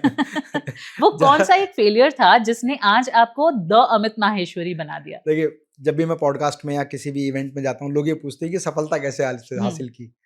मुझे बड़ी खुशी है कि आपने ये पूछा कि कौन-कौन से फेलियर्स आपकी लाइफ में आए। कहते नहीं कि लाइफ में कोई कहता है भाई पहले कोचिंग सेंटर था, फिर टेक्निकल एजुकेशन किया, फिर मॉड्यूलर किचन किया, फिर लिफ्ट इंडस्ट्री, हुँ, फिर मॉड्यूलर कंस्ट्रक्शन। तो भाई आपके स्टेप्स तो ऐसे चढ़ते चले गए, है ना? हुँ। भाई होम सर ट्यूशन जो से दिखता है ऐसे। इतना आसान नहीं होता लेकिन है। पता है क्या होता है? हम जो सफलता का जैसे शेयर मार्केट देखते हैं ना, हुँ, 1980 में सेंसेक्स यहाँ था हुँ, और आज सेंसेक्स यहाँ है। हुँ। लेकिन जब सेंसेक्स को बीच ज़ूम में। करते हैं ना जी। उसको, तो वो ऐसे आता है, यूँ नीचे सही जाता है। है, फिर ऊपर जाता है, फिर नीचे आता है, फिर ऊपर जाता है। तो वो ऐसे चलता है, और लाइफ के साथ भी यही होता है हुँ, कि आपको इतनी बार फेलियर होते हैं, हुँ, और फेलियर के को आप जब सही तरीके से हैंडल करना सीख जाते हैं, तो आपको पता होता है। एक राजा बहुत बड़ा खुश थे, इतना खुश थे कि उनको लगता है जीवन का सर्वोपरि दिन मेरा आज है। हुँ, तो उनको उनके जो राज्य में उनके गुरु बैठे हुए थे उनके साथ में, राजगुरु, हुँ। तो वो हँसते नहीं थे उनकी बात सुन के। उनको गुस्सा आता था कि राजगुरु जी मैं इतना खुश हूँ और आपके चेहरे पर तो कोई शिकन ही नहीं है, ना तो दुःख ना परेशानी। हुँ, जब मैं परेशान होता हूँ तब भी आप ऐसे ही रहते हैं। हुँ, तो उन्होंने कहा राजा मैं देखो आप राजा हैं, हुँ, आपको सब चीज़ों का अधिकार है, पर मैं कई चीज़ों को विजुअलाइज़ कर सकता हूँ। आज मैं आपको एक ऐसी बात बोलता हूँ कि जब भी आप उसको सुनेंगे, जिस भी परिस्थिति में होंगे, आपकी परिस्थिति बदलने का आपको आभास हो जाएगा। हुँ। कह रहे कि ये वक़्त गुज़र जाएगा। बिल्कुल। अगर आप बहुत खुश हैं तो एक दिन ये वक़्त गुज़र जाएगा। अगर आप बहुत दुखी हैं तो एक दिन ये वक़्त गुज़र जाएगा। बस आपको पॉज़िटिव माइंडसेट रखना है कि हुँ, जो आने वाला वक़्त होगा, जो पिछले के कंपैरेटिवली ज़्यादा बेहतर होगा। बिल्कुल सही है। तो अब मैं अपनी लाइफ़ का आपको बताता हूँ। 1999 में हुँ, जब मैंने 12th क्लास पास किया, क्योंकि मेरी पीछे की जो शिक्षा थी वो government boys senior secondary school में हुई थी। आज के समय पर मेरी कंपनी का कोई एम्प्लॉयी भी नहीं है जिसके बच्चे सरकारी स्कूल में पढ़ते हों। हुँ। इवन हमारे यहाँ की जो मेड है उसका बच्चा ही पब्लिक हाँ स्कूल जी, में हाँ पढ़ता जी। है, हुँ, अपने स्तर के हिसाब से। हुँ, तो मैं गवर्नमेंट स्कूल में पढ़ता था। जब तक मुझे लगता था कि हम बहुत समृद्ध हैं, क्योंकि मेरे माता-पिता ने हर वो चीज़ मुझे दी जो मुझे चाहिए थी। हुँ। बच्चे को चाहिए क्या? अच्छी ज्योमेट्री बॉक्स चाहिए, हाँ। अच्छा बैग चाहिए, अच्छी यूनिफ़ॉर्म चाहिए, पॉलिश शूज़ चाहिए। तो मैं अपनी क्लास में अपने आप को बहुत रिच समझता था। फिर जब मैंने 12th क्लास पास किया और मैंने कॉलेज के लिए आगे का प्रयास किया, तो मुझे पता चला कि परिस्थितियाँ वैसी नहीं हैं, जैसे मैं बचपन में समझता था। हुँ, पर हर व्यक्ति जब सॉल्यूशन ढूँढता है, तो सॉल्यूशन मिलता है। सही है। तो मुझे लगा कि भई मेरे हाईएस्ट मार्क्स अकाउंट्स में हैं और मुझे अकाउंट्स पढ़ाना चाहिए, क्योंकि अपनी सिस्टर को पढ़ाता था मैं 11th क्लास का हुँ, हुँ, अकाउंट्स। मेरी सिस्टर 11th में थी, मैं 12th पास किया था। हुँ, तो उसको अकाउंट्स पढ़ाता था मैं। तो मैं कोचिंग इंस्टीट्यूट्स में गए ये इंटरव्यू देने कि I would like to be a teacher in your institute. हुँ, मैं 1999 की बात कर रहा हूँ और 2025 चल रहा है, आज से 26 साल पहले। तो विजुलाइज कर लें आज की पर्सनैलिटी के साथ 26 साल पहले कैसा रहा होगा। तो मैंने कहा मे आई कम इन सर? उन्होंने कहा हाँ जाओ। बताओ बेटा। सर वो ट्यूशन की बात करनी थी, बताओ कौन सी क्लास? मैंने कहा नहीं, पढ़ाने की। तो उन्होंने यूँ देखा, कौन पढ़ाएगा? मैंने कहा जी मैं। ठीक है बताएंगे। ना उन्होंने मेरा कॉन्टैक्ट नंबर लिया, ना एड्रेस लिया, ना मुझसे कॉन्टैक्ट करने का कोई जरिया पता किया, तो मुझे कैसे बताएंगे? That's me rejection. तो मैंने मेरे इलाके में लगभग 26 कोचिंग इंस्टीट्यूट थे। मैंने हर कोचिंग इंस्टीट्यूट का दरवाजा खटखटाया और इंटरव्यू दिया, और मुझे ये पता चल गया कि मैं रिजेक्टेड हूँ। तो मैं बैठ के सोच रहा था कि करूं क्या। 26 बार फेलियर होने के बावजूद मैं अभी ये सोच रहा हूं कि नेक्स्ट अपॉर्चुनिटी क्या होगी। एट द सेम टाइम एक बंदा हमारे घर के सामने दीवार पर वॉल पेंटिंग कर रहा था। तो मैंने देखा अगर ये वॉल पेंटिंग से एडवर्टाइज कर सकता है तो ये काम मैं भी कर सकता हूँ। तो मैंने पड़ोसी के यहाँ पेंट का डब्बा रखा हुआ था, एक काले रंग का पेंट, एक लकड़ी ली, कपड़ा लपेटा और दीवारों में जाकर लिख दिया ट्यूटर अवेलेबल फॉर अकाउंट। मैंने कहा मुझे कोई अपॉर्चुनिटी दे रहा, पर मैं तो अपॉर्चुनिटी क्रिएट कर सकता हूँ। तो पड़ोसी का लैंडलाइन नंबर लेके मैंने लिख दिया सब जगह और इंतजार करता था कि कोई कॉल आएगा। तो एक दिन एक कॉल आया कि जी ये ट्यूटर अवेलेबल फॉर अकाउंट का बोर्ड लगा हुआ है, मैंने वॉल पे देखा था लिखा हुआ, तो सर को हम लोग इनवाइट करना चाहते हैं ट्रायल क्लास के लिए। तो the lady invited me for the trial class. और मेरे स्कूल की यूनिफॉर्म ना ब्लू पैंट और व्हाइट शर्ट थी। मुझे बहुत पसंद थी क्योंकि बचपन सोचता था कि नेवी की यूनिफॉर्म पहनते हैं। हाँ। मेरी मम्मी ने हमेशा कहा कि बेटा ये नेवी की यूनिफॉर्म। तो वही ब्लू पैंट और व्हाइट शर्ट और बढ़िया से प्रेस करके मैं वहां पहुंच गया ट्रायल क्लास देने। तो एक रेजिडेंशियल सोसाइटी में, तो उसकी मदर ने गेट खोला और बोले कि हाँ जी। मैंने कहा मैडम वो आपने टीचर के लिए कॉल किया था ना? तो कह रही तो कौन है आप? मैंने कहा हाँ। कह रहे आप क्या करते हैं? मैंने कहा मैं बीकॉम फर्स्ट ईयर में पढ़ता हूँ। कहने तो आपको तो एक्सपीरियंस नहीं है। मैंने कहा madam let your daughter should take a trial class.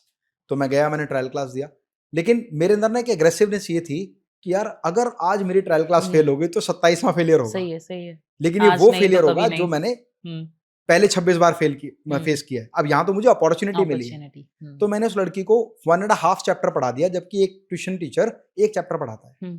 और मैंने कहा मैं इसी स्पीड से पढ़ाऊंगा, और उस बच्चे को वो समझ में भी आया। तो उसने अपनी मम्मी से कहा कि मम्मी सर ने तो मेरे को 1.5 चैप्टर पढ़ाया है, इसका मतलब मेरा कोर्स मेरे पूरी क्लास में सबसे पहले खत्म हो जाएगा। मम्मी ने पूछा समझ में आया? उन्होंने कहा बहुत अच्छा समझ में आया। तो उसकी मदर ने पूछा कितनी फीस लेंगे? तो जब हम ट्यूशन पढ़ते थे तो हमारे टीचर एक डायलॉग मारते थे, तुम जैसे बच्चों को पढ़ाते हैं तो तुम 200 रुपए देते हो, वो भी रो रो के। मुझे होम ट्यूशन में 1200 रुपए फीस मिलती है 12 क्लास की, मतलब 100 रुपये पर आवर। तो मेरे जहन में वो बात चल रही थी, मुझे पता नहीं था फीस कितनी है। तो मैंने कहा हमारे सर कहते हैं 1200 रुपये 12 क्लासेस के। मैंने कहा मैडम 1200 फीस है और फॉर 12 क्लासेस मीन्स 100 रुपये पर आवर। कह सर वो तो मैं समझ ही गई। उस लेडी ने अपना पर्स खोला, 10,000 की गड्डी एक नई नोट की होती है जो वो निकाली, उसमें से ऐसे 12 नोट गिने और मुझे दिए। और मैंने लिए 1200 रुपये। वो कह रही सर गिन तो लो। अब देखो युवा की मतलब जॉलीनेस क्या होती है, या एक्सपीरियंस ना होने की क्या होते हैं। मैंने कहा मैडम जब आप गिन रहे थे ना, जब आप गिन रहे थे 1200, मैंने तभी गिन लिए थे। अगर अनुभवी व्यक्ति होता कहता नहीं मैडम गिनने की क्या जरूरत है। तो मैंने लिए और मैं घर आ गया। अब मैंने कैलकुलेशन लगाया, अगर मैं एक बच्चे को पढ़ा के 1200 रुपये कमा सकता हूँ और थोड़ी सी मेहनत और करूँ और मार्केटिंग और करूँ, तो मेरे पास अगर 10 ट्यूशन हो गई तो 12,000 रुपए हैं। मेरी यही कैलकुलेशन थी, एक जीरो लगाने वाली। तो मैंने डिसाइड कर लिया शाम को 7 से 8 बजे ट्यूशन पढ़ाएंगे और 8 से 9 बजे वही वॉल पेंटिंग करेंगे जिससे मुझे कामयाबी मिली है। सही। एक बार मेरे स्टूडेंट ने पूछा भी सर ये बैग किस चीज का है? तो मैं कहता इसमें मेरी मार्केटिंग किट है। तो उसमें एक पेंट का डब्बा और 2 पॉलिथीन और एक ब्रश, ताकि मैं सब जगह लिख सकूं ट्यूटर अवेलेबल फॉर अकाउंट।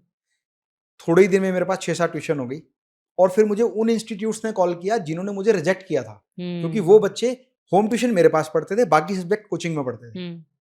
तो वहां मुझे अपॉर्चुनिटी मिली। जिस टीचर ने मेरे को रिजेक्ट किया था उन्होंने मुझे इन्वाइट किया कि देखो आज हमारे अकाउंट्स के सर नहीं आए हैं, उनके घर में शादी है, वो अगले 1 हफ्ते तक नहीं आएंगे, क्या आप 1 हफ्ते क्लास ले सकते हैं? मैंने कहा मैडम मैं एक ट्रायल क्लास लेता हूँ, if the students are satisfy then please appoint me as a permanent teacher. उन्होंने कहा चलो ठीक है। मैंने ट्रायल क्लास लिया, वही अपनी पावर का 100% मैंने दिया और मुझे वहां पर सिलेक्ट किया गया एज ए टीचर। और जिस दिन मुझे एक इंस्टीट्यूट में टीचर के रूप में पढ़ाने का मौका मिला, उसी दिन वो सपना मैंने संजो लिया कि यार यही बनाना है मुझे। तो सही। होम ट्यूशन में बड़ा मजा आया, लेकिन यही बनाना है मुझे। मैंने फर्स्ट ईयर के एग्जाम देने के बाद जितनी फीस इकट्ठी हुई थी उस सारी की सारी फीस वन टाइम इन्वेस्ट कर दी, अपने खुद का कोचिंग इंस्टीट्यूट खोलकर 20-25 चेयर लाके, एक व्हाइट बोर्ड, मार्कर, ये वो सब कुछ करके स्टार्ट कर दिया और कोचिंग सेंटर मेरा चलने लगा। वहां से मेरी लाइफ का नेक्स्ट टर्निंग पॉइंट आया। बीकॉम सेकेंड ईयर का student having his own coaching institute, और मेरी सिस्टर भी 12th क्लास पास हो गई तो वो मेरे साथ आ गई। अब दो, एक सिस्टर ब्रदर मिलके कोचिंग चला रहे हैं। जब मैंने सेकंड ईयर के एग्जाम दिए तब मुझे समझ में आया कि एक कोचिंग से तो या तो मेरी सिस्टर पढ़ा पाएगी सिंगल रूम में, या मैं पढ़ा पाऊंगा। एटलीस्ट इट शुड बी 2 और 3 रूम। एक्स्ट्रा रूम्स लिए तो बाकी टीचर्स भी मेरे साथ आए, उन्होंने भी मेरे साथ पढ़ाना शुरू किया।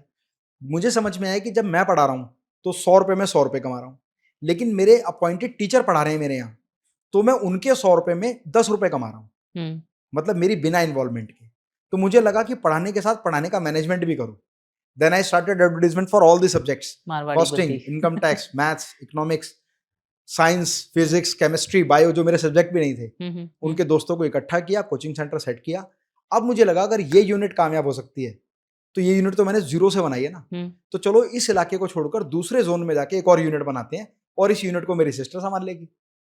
जब मैं बीकॉम फाइनल ईयर में आया तो मैंने 2 इंस्टीट्यूट कर लिए। फाइनल ईयर का एग्जाम करने के बाद वहां से पिकअप बहुत फास्ट हुआ।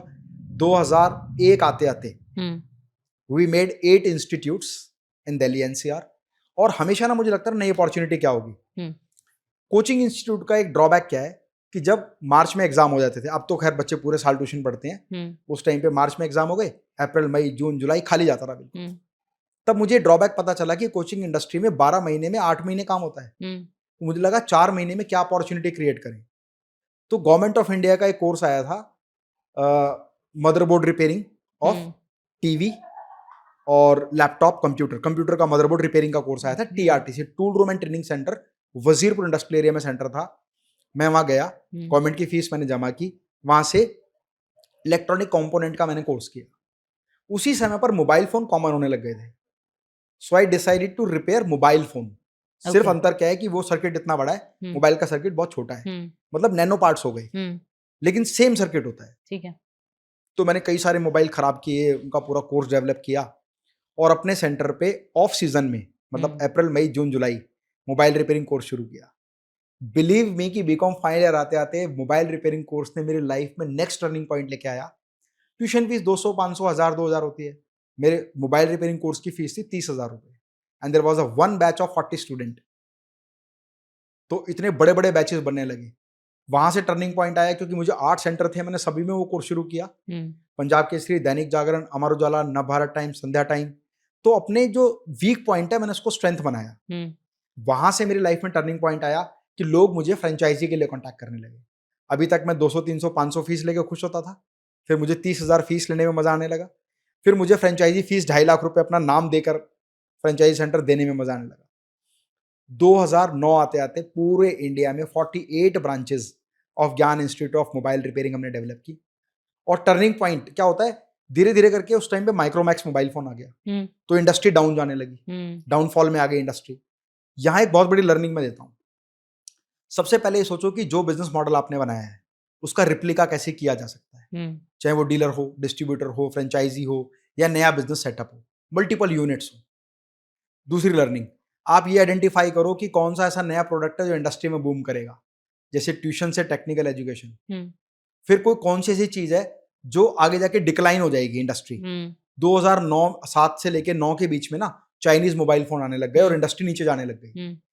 कोई भी व्यक्ति अगर अपनी इंडस्ट्री को अगले 3 साल पहले पहचान ले कि अगले 3 साल में इंडस्ट्री मर जाएगी, तो उसके पास राइट टाइम होता है उसको नई इंडस्ट्री खड़े करने का, क्योंकि पुराना इनकम तो दे ही रही होती है। So I was searching something new. और कई बार कहते हैं लाइफ में किसी की एक स्टेटमेंट आपके जीवन बदल देती है।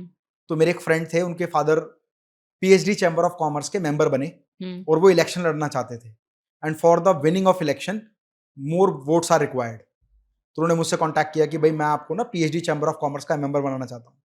तो देखिए कहाँ है कोचिंग इंस्टीट्यूट का teacher, PhD chamber of commerce and industry का मैं मेंबर क्यों बनूं, लेकिन किसी की हेल्प के लिए मैंने वहाँ की मेंबरशिप ली। फिर मुझे बिजनेस मीटिंग में बुलाया गया, तब मैंने देखा है तो सारे इंडस्ट्रियलिस्ट हैं, सारे बिजनेस ओनर जो करोड़ों की बातें करते हैं, हम अभी 30-40 हजार 2-2.5 लाख में कर रहे हैं, बहुत बड़ी फीस हम लेते हैं। तो वहां मुझे समझ में आया कि इंडस्ट्रियलिस्ट अलग तरीके से सोचते हैं, उनका थॉट प्रोसेस अलग है। तो उनका एक ट्रिप जा रहा था Germany, so the fees was 3,50,000। So I decided to go over there, मैं जाऊंगा देखता हूँ क्या होता है। तो जर्मनी में फ्रैंकफर्ट में एक कॉन्फ्रेंस थी जिसमें एक मिस्टर जॉन रोनाल्डो थे। उन्होंने एक स्टेटमेंट बोली कि there is a future of steel in India, क्योंकि वहां पर सब कुछ मैक्सिमम काम स्टील में हो रहा था। सिर्फ एक line, there is a future of steel in India, and Indian government is doing lot of effort to implement steel across their all projects.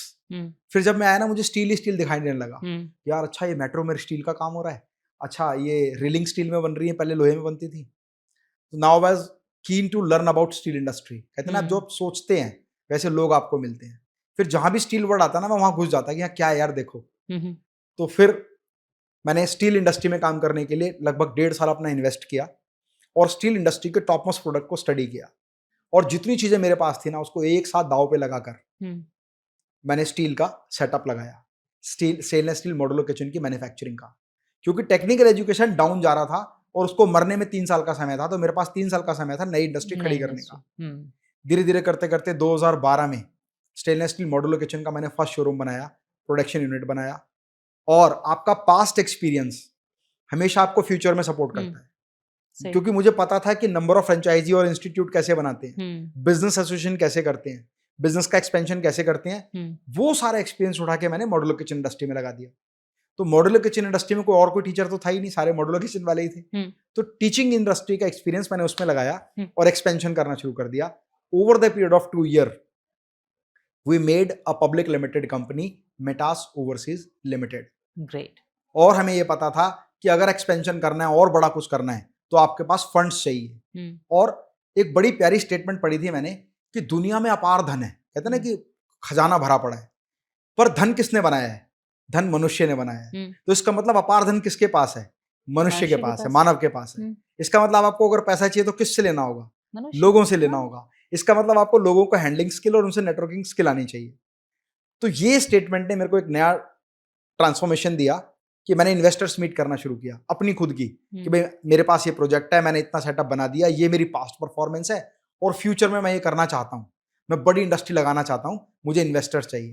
कहते हैं ना कि सपनों की बात किया करता हूँ हर सड़क गली चौबारों में. तो इनिशियल स्टेज पे तो लोग रिजेक्ट करते ही हैं, लेकिन एक समय आता है जब लोग कहते हैं भाई जो ये बोल रहा था ना, इस बंदे ने कुछ कुछ तो किया है, अगर कुछ कुछ किया तो बहुत कुछ भी करेगा. तो फिर इन्वेस्टर ट्रस्ट करना शुरू करते हैं. सबसे पहली जो इन्वेस्टमेंट मेरे पास आई थी ना, वो 1,01,000 रुपए का चेक आया था. दूसरी इन्वेस्टमेंट मेरे पास आई थी वो आया था 5 लाख रुपए का.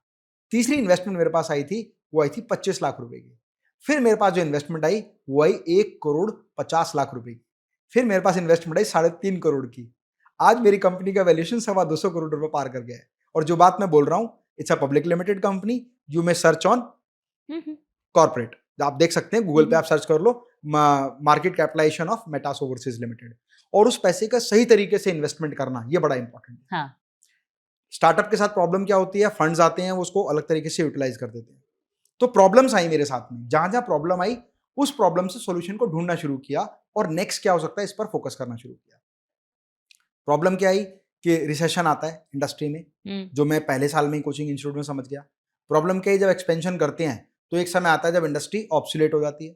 प्रॉब्लम क्या है, जब इंडस्ट्री ऑब्सोलेट हो जाए और आप उसमें बर्बाद हो जाएं, उससे पहले ही नई इंडस्ट्री की सर्च क्या होगी, तो वो करना शुरू करें. प्रॉब्लम क्या है, काम बड़ा करना है, पैसे नहीं है. तो पैसे नहीं है तो पैसे हैं किसके पास? लोगों के पास. तो जो लोगों के पास है वो लोगों को अपने साथ जोड़ो, उनका पैसा आपके साथ आएगा, उनका नेटवर्क भी आएगा. तो प्रॉब्लम्स में ही सॉल्यूशन छुपा होता है. कहते हैं ना, समस्या का कोई आकार नहीं होता. समस्या तो केवल एक समस्या होती है. ये हल करने वाले की क्षमता के ऊपर डिपेंड करता है, वो उसके लिए छोटी है या बड़ी. और जो समस्या आज आपके लिए छोटी है, वो कल जो समस्या आज आपके लिए बहुत बड़ी है, वो किसी ना किसी के लिए छोटी है. आपको वो व्यक्ति ढूंढना है इसके लिए वो छोटी है, और उससे नेटवर्किंग करनी है, और वो आपकी प्रॉब्लम को सॉल्व करेगा. मतलब हम कहीं पे भी सेटल नहीं हो सकते हैं लाइफ में. यू हैव टू बी मतलब you have to search for something always. ये रहना चाहिए लाइफ में. मेरे को ये समझ में आया कि इन्वेस्टर ने मुझसे क्वेश्चन पूछा, मॉड्यूलर किचन तो आप कर ही रहे हैं, नेक्स्ट क्या? So I was searching something new. मैं हमेशा ये देखता हूँ कि कौन सी ऐसी इंडस्ट्री है जो किसी समय की लग्जरी थी, आज वो नेसेसिटी बन गई है, और कल वो बेयर मिनिमम लेवल पर भी नेसेसिटी बन जाएगी. So lift is the one of the basic concept जो पहले हाई रेज बिल्डिंग में चलता था, फिर मिड सेगमेंट में आया, अब 4 फ्लोर क्या 2 फ्लोर भी है ना, फर्स्ट फ्लोर से सेकंड पे भी जाना तो भी लिफ्ट चाहिए. बिल्कुल सही है. तो ये लग्जरी नेसेसिटी में बदल रही है. तो इसको मैंने स्टडी करना शुरू किया. जब मॉड्यूलर किचन पर हम पीक पर आ गए, लगा कि अब क्या नया. So I decide to find out lift industry. फिर कहते हैं कि जब आप शिद्दत से किसी चीज को चाहते हैं तो वो चीज आपको आपके आसपास मिल जाती है. मेरे को आपकी कहानी से अभी जितना हमने सुना जी। ये 2 चीज़ समझ में आई सर कि आपको एक तो वो पागलपन, वो जुनून होना हाँ। चाहिए अगर आप वाक़ई में कुछ बनना चाहते हैं, जी। अगर आप बड़ा सोचना चाहते हैं। क्योंकि जितना मेरे को अभी ये सारी चीज़ें सुन के समझ आया कि आपके पास जुनून होना चाहिए सबसे जी। पहले तो। जुनून बहुत ज़रूरी है, पागलपन बहुत ज़रूरी है और नया सीखते रहना, अपॉर्च्युनिटी जी। क्रिएट करते रहना यस। बहुत ज़रूरी है। ये चीज़ें मुझे समझ में आई, जो वाक़ई एक नए एंटरप्रेन्योर्स को या जो नए बच्चे हैं, जी। जो बहुत जल्दी घबरा जाते हैं। मान लीजिए आज मैंने बिज़नेस स्टार्ट किया, 1 साल में मेरे को हुँ, डाउनफॉल आ रहा है और मैं वहीं पे छोड़ दूँगा। वो बहुत लोग होते जी। हैं कि वहाँ छोड़ देते हैं। लेकिन शुरुआत तभी होती है, जब आप वहाँ छोड़ते नहीं हैं, वहाँ से उठने की कोशिश बिल्कुल। करते हैं। आप ही समझ लो ना, प्रॉब्लम आ गई। हुँ, आज आपका बिज़नेस एस्टेब्लिश था और वो कहीं न कहीं किसी प्रॉब्लम में आ गया, तो अब आप उसको प्रॉब्लम के रूप में मत देखो। हुँ, आप देखो कि आज आपको फिर दोबारा से किसी ने एक इंडस्ट्री दी है, जिसमें सब कुछ लगा हुआ है और एक ये छोटी-सी प्रॉब्लम है, इसको सॉल्व करके आगे जाना है। बिल्कुल सही है सर। काफ़ी हाँ जी। इंस्पायरिंग मतलब सबसे ज़्यादा इंस्पायरिंग मुझे क्या लगा ना कि आपने कभी हार नहीं मानी, आपने अपॉर्च्युनिटीज़ क्रिएट की। अच्छा यहाँ पे एक और बात आ जाती है जी। सर कि क्या हमारा लक भी मैटर करता है अपनी मेहनत के साथ-साथ बिज़नेस को ग्रो करने में? तो ये ना एक ऐसा विषय है, जिसमें ये लोगों की भावनाओं से जुड़ा हुआ विषय है।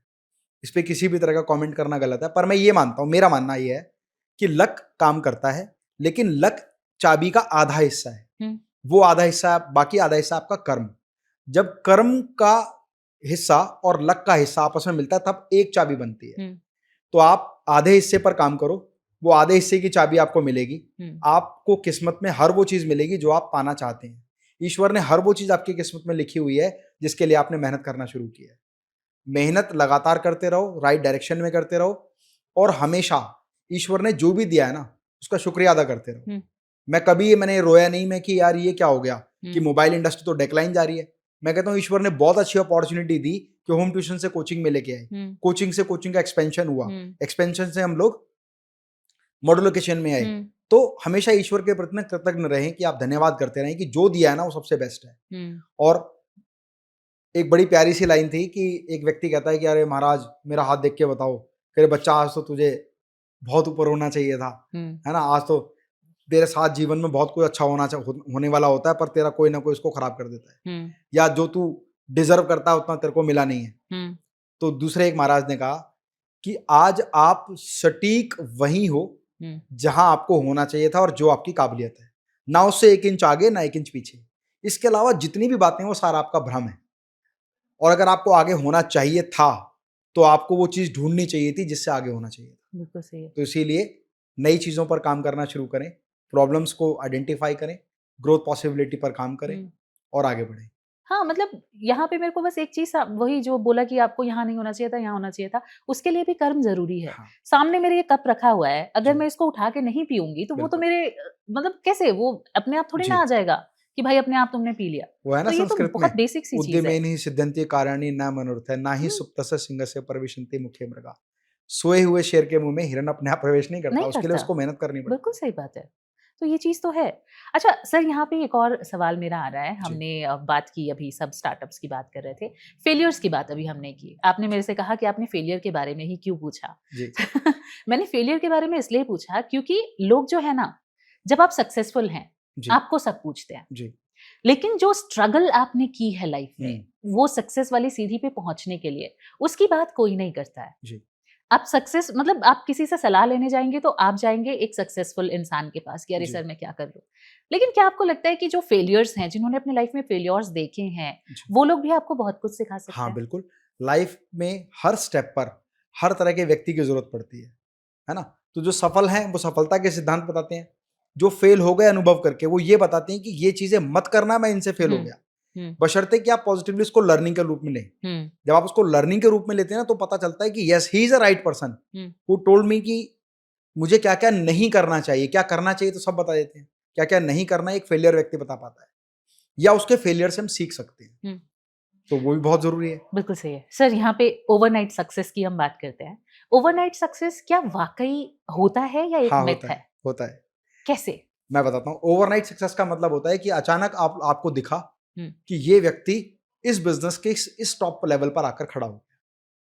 वो ओवरनाइट आपके लिए है। हुँ, क्योंकि जिस दिन आपने देखा आपको लगा ओवरनाइट यार कुछ ही साल पहले की तो बात है। हुँ, मेरे लिए ओवरनाइट सक्सेस का जो ड्यूरेशन है ना वो 24 ईयर है। किसी के लिए 10 साल है, किसी के लिए 5 साल, किसी के लिए 1 साल। लेकिन देखने वाले के लिए हमेशा ओवरनाइट ही होता है। Like for transformation of my body is look like a overnight success, overnight transformation. But that transformation took 11 months to transform from 102 kg and waist size 47 inches to six pack abs with the body weight of 67 kg। तो लोग कहते हैं overnight, इस बंदे ने तो कुछ ही महीनों में कर लिया। कुछ महीने नहीं, मेहनत है। 11 महीने। हाँ। 11 महीने, 3 टाइम, स्ट्रिक्ट डाइट, सब कुछ फॉलो करने के बाद वो रिजल्ट हुआ।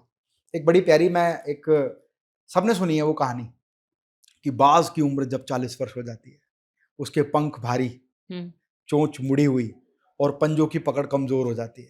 अपने ही फिर ना तो वो उड़ पाता है और ना ही शिकार कर पाता है, उसके मरने की नौबत आ जाती है। सबने सुनी ना ये मैंने सुनी थी 39 की एज पर।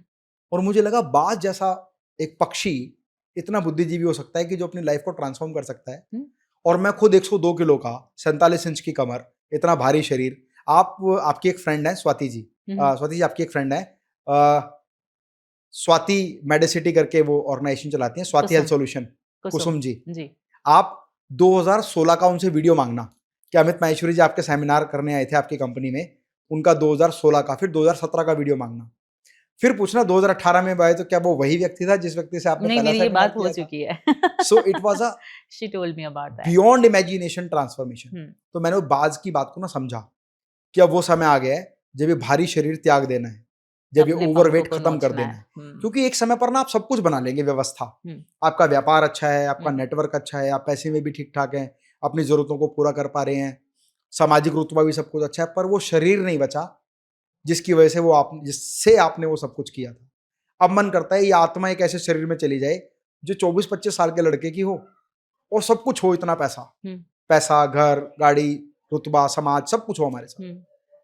तो आप कितना डेडिकेटेडली उसको पाने की चाहत में मेहनत करते हैं। कौन व्यक्ति है जो स्लिम नहीं होना चाहता, कौन व्यक्ति है जो फिट नहीं रहना चाहता, पर फिट रहने की चाहत में ना, उस चाहत को पूरा करने के लिए जो एफर्ट्स लगेंगे वो हर व्यक्ति नहीं करता। मैं नहीं कर पा रही हूँ सर। अरे आप बहुत वेल मेंटेन्ड है, बहुत ब्यूटीफुल है, ईश्वर ने आपको बहुत अच्छे से, आपको अच्छा कम्युनिकेशन स्किल दिया है, आपको अच्छा पर्सनैलिटी दिया है और ईश्वर की कृपा से आप बहुत अच्छा सब कुछ। यही पे मेरा ये क्वेश्चन आ रहा था सर कि जब हम पब्लिक स्पीकिंग की बात करते हैं तो क्या आपको प्रेजेंटेबल, मतलब presentable not in the sense, क्योंकि आज के डेट में बच्चों का प्रेजेंटेबल होना ना बहुत डिफरेंट हो गया है। आप हेल्दी हो, बहुत अच्छी बात है, लेकिन क्या उसके चक्कर में हमें बहुत ज्यादा ब्यूटीफुल या बहुत ज्यादा हैंडसम या ऐसा कुछ होना चाहिए? देखिए क्या होता है, beauty is based on your thought process, beauty is based on your communication skills, beauty is based on your knowledge, beauty is based on your experience. That doesn't mean कि beauty is totally based on your face structure, body structure. किसी भी तरह का आपका deal डालो, APJ Abdul Kalam ji, would you like to be treat him like the most beautiful, handsome and dynamic personality? Yes or no? So that's the thing कि हमारा बाहरी आवरण हमें किसी व्यक्ति के प्रति एक बार प्रभावित कर सकता है, लेकिन जब वो बोलना शुरू करेगा तो बोलेगा व्यक्ति वही जो उसके माइंड में, मेमोरी में फीड है, और मेमोरी में जैसा फीड होगा वैसे ही आउटपुट आने वाला है। तो beauty stands for personality in terms of ability, in terms of knowledge, in terms of जो स्टडी उसने की है। तो ब्यूटी तो ओवरऑल आप देखिए, जो मिस इंडिया, मिस वर्ल्ड जो बनती हैं, आपको लगता है कि क्या आपने देखा होगा आपके इलाके में, आपकी गली में, आपके पड़ोस में उससे ब्यूटीफुल लड़की भी होगी, लेकिन हमारे देश में, इंडिया में खासकर सोचा जाता है कि भाई ब्यूटी, मिस वर्ल्ड का मतलब बहुत खूबसूरत लड़की नहीं, मिस वर्ल्ड का मतलब मेंटली बहुत स्टेबल, उनकी मानसिकता बिल्कुल डिफरेंट, कॉन्फिडेंस बिल्कुल different, may be a face is the part of that, लेकिन बाकी ओवरऑल चीजों को जोड़कर सुंदरता आकी जाती है। बहुत सारे स्टेजेस होते हैं उनको क्लियर करने के लिए। ये तो ईश्वर का बनाया हुआ है कि किसका फेस कैसा होगा, किसका बॉडी स्ट्रक्चर कैसा होगा, पर हाँ हम कुछ एफर्ट करके उसमें सुधार कर सकते हैं जो हमारे हाथ में है। जो हमारे हाथ में, अगर वो प्रयास भी हम नहीं करेंगे तो फिर शायद हम वो अचीव नहीं कर पाएंगे जो हमें अचीव करना चाहिए। बिल्कुल सही है सर। हेल्दी रहना तो वैसे भी बहुत जरूरी है आपके लिए। अब यहाँ पे फिर वापस बैक टू बिजनेस, जो स्ट्रगलिंग है बिजनेसमैन, उनके लिए आप क्या 3 फॉर्मूलाज देना चाहेंगे जिससे वो अपनी स्ट्रगल्स को अपना, क्या बोलते हैं, बैड लक ना माने, उसको वो अपॉर्चुनिटीज माने? देखिए, स्ट्रगलिंग जब भी लाइफ में आती है ना बिजनेस को लेकर, तो समझ लीजिए वो राइट टाइम है जहां पर अब आपको नेक्स्ट मूव करना है, और नेक्स्ट मूव करने के लिए आपको नेक्स्ट मेथड पता होना चाहिए कहते हैं कि ज्ञान जो है ना व्यापार में, ज्ञान वो नहीं है जो आप जानते हैं। लोग कहते हैं ज्ञान का मतलब है जो मैंने समझ लिया। सबसे पहले ये पता करो कि आपको क्या पता है। ये सबको पता होता है मुझे क्या पता है। उससे इंपॉर्टेंट बात ये है कि आपको ये पता होना चाहिए कि आपको क्या नहीं पता। अब ये बड़ी प्यारी सी स्टेटमेंट है कि समझ समझ के समझ को समझो, समझ कर जो ना बोलना भी एक समझा वो समझ ना है समझ है ना। ये कुछ एक स्टेटमेंट है, मेरी पर्सनल स्टेटमेंट है टंग ट्विस्टर्स। जो अब मैं आप बोलने वाला हूँ। कि सबसे पहले ये पता करो कि आपको क्या पता है, फिर ये पता करो आपको क्या नहीं पता। जैसे मान लीजिए आपको इंपोर्ट एक्सपोर्ट नहीं पता, तो आपको पता है कि आपको इंपोर्ट एक्सपोर्ट नहीं पता कैसे करना है, पता तो है ना। सबसे पहले ये पता करो आपको क्या पता है, फिर ये पता करो आपको क्या नहीं पता, फिर ये पता करो जो आपको नहीं पता वो किसको पता है, फिर ये पता करो कि जो आपको नहीं पता वो किसको पता है, और जिसको वो पता है वो आपको कैसे बताएगा। जिस दिन आपने ये काबिलियत हासिल कर ली उस दिन आपको वो पता चलेगा जो आपको नहीं पता, और उस व्यक्ति से पता चलेगा जिसको वो पता है। बिल्कुल सही बात है सर। तो जिस दिन आप ऐसे व्यक्तियों के समूह में पहुंच गए जो आपको वो दे जो आपके पास नहीं था, तो आप उस स्तर पर जाएंगे जिस स्तर पर कोई भी स्ट्रगल नहीं होता है। स्ट्रगल का केवल एक फेस होता है जिसमें आपको वो तरीके नहीं पता जिससे वो आसान हो जाए आपके लिए। तो ऐसे लोगों का चयन करो। उस इंडस्ट्री में जिसने सफलता हासिल की उसको प्रॉब्लम शेयर करो। और ये कहाँ मिलेंगे? ये बिजनेस ऑर्गेनाइजेशंस में मिलेंगे, बिजनेस मीट में मिलेंगे, सोशल सर्कल में मिलेंगे। ऐसे लोगों से बातचीत करो। बुद्धिजीवी लोगों से बातचीत करने पर सही समाधान मिलता है। हमारे देश में किसी भी बात का समाधान तो एक बेवकूफ भी दे देगा। आप अनुभव करके देखें, आप रास्ते में कहीं जाएं और पूछें कि जी ये गाजियाबाद का रास्ता किधर है, तो जो ऐसे सोच रहा होगा ना गाजियाबाद, गाजियाबाद तो मैडम उधर है, वो आपको उल्टा दिल्ली पहुंचा देगा। तो बता तो हर व्यक्ति देगा। तो आपको किससे पूछना है ये भी बड़ा इंपॉर्टेंट है। बिल्कुल सही बात। आप उस इंडस्ट्री के एक्सपर्ट्स के पास जाएं, उस इंडस्ट्री में जिसने सफलता हासिल की उसके पास जाएं। आप ही की इंडस्ट्री में आपके सब्स्टिट्यूट प्रोडक्ट बनाने वाले, कॉम्पिटिटर तो नहीं बताएगा, लेकिन वो जो आपकी इंडस्ट्री का सपोर्टिंग इंडस्ट्री का पर्सन है उससे पूछो सर मेरे साथ ये प्रॉब्लम आ रही है यार कैसे करें। अपने बिजनेस में बिजनेस नेटवर्क के अलावा उनसे सोशल नेटवर्क भी बनाए, तब वो आपको वो बता देंगे जो गूढ़ रहस्य उनके पास है। बिल्कुल सही। तो मैं तो इसी फार्मूले का इंप्लीमेंटेशन करता हूँ। अपने से ज्यादा समृद्ध, अपने से ज्यादा कामयाब, अपने से ज्यादा नॉलेजेबल पर्सन के साथ उठ बैठ करने के लिए आपको बहुत कुछ त्यागना पड़ता है। उनको अपने आप को समर्पित करना पड़ता है। आप समर्पित करेंगे तभी तो समर्पण भाव होगा तो गुरु कुछ देगा।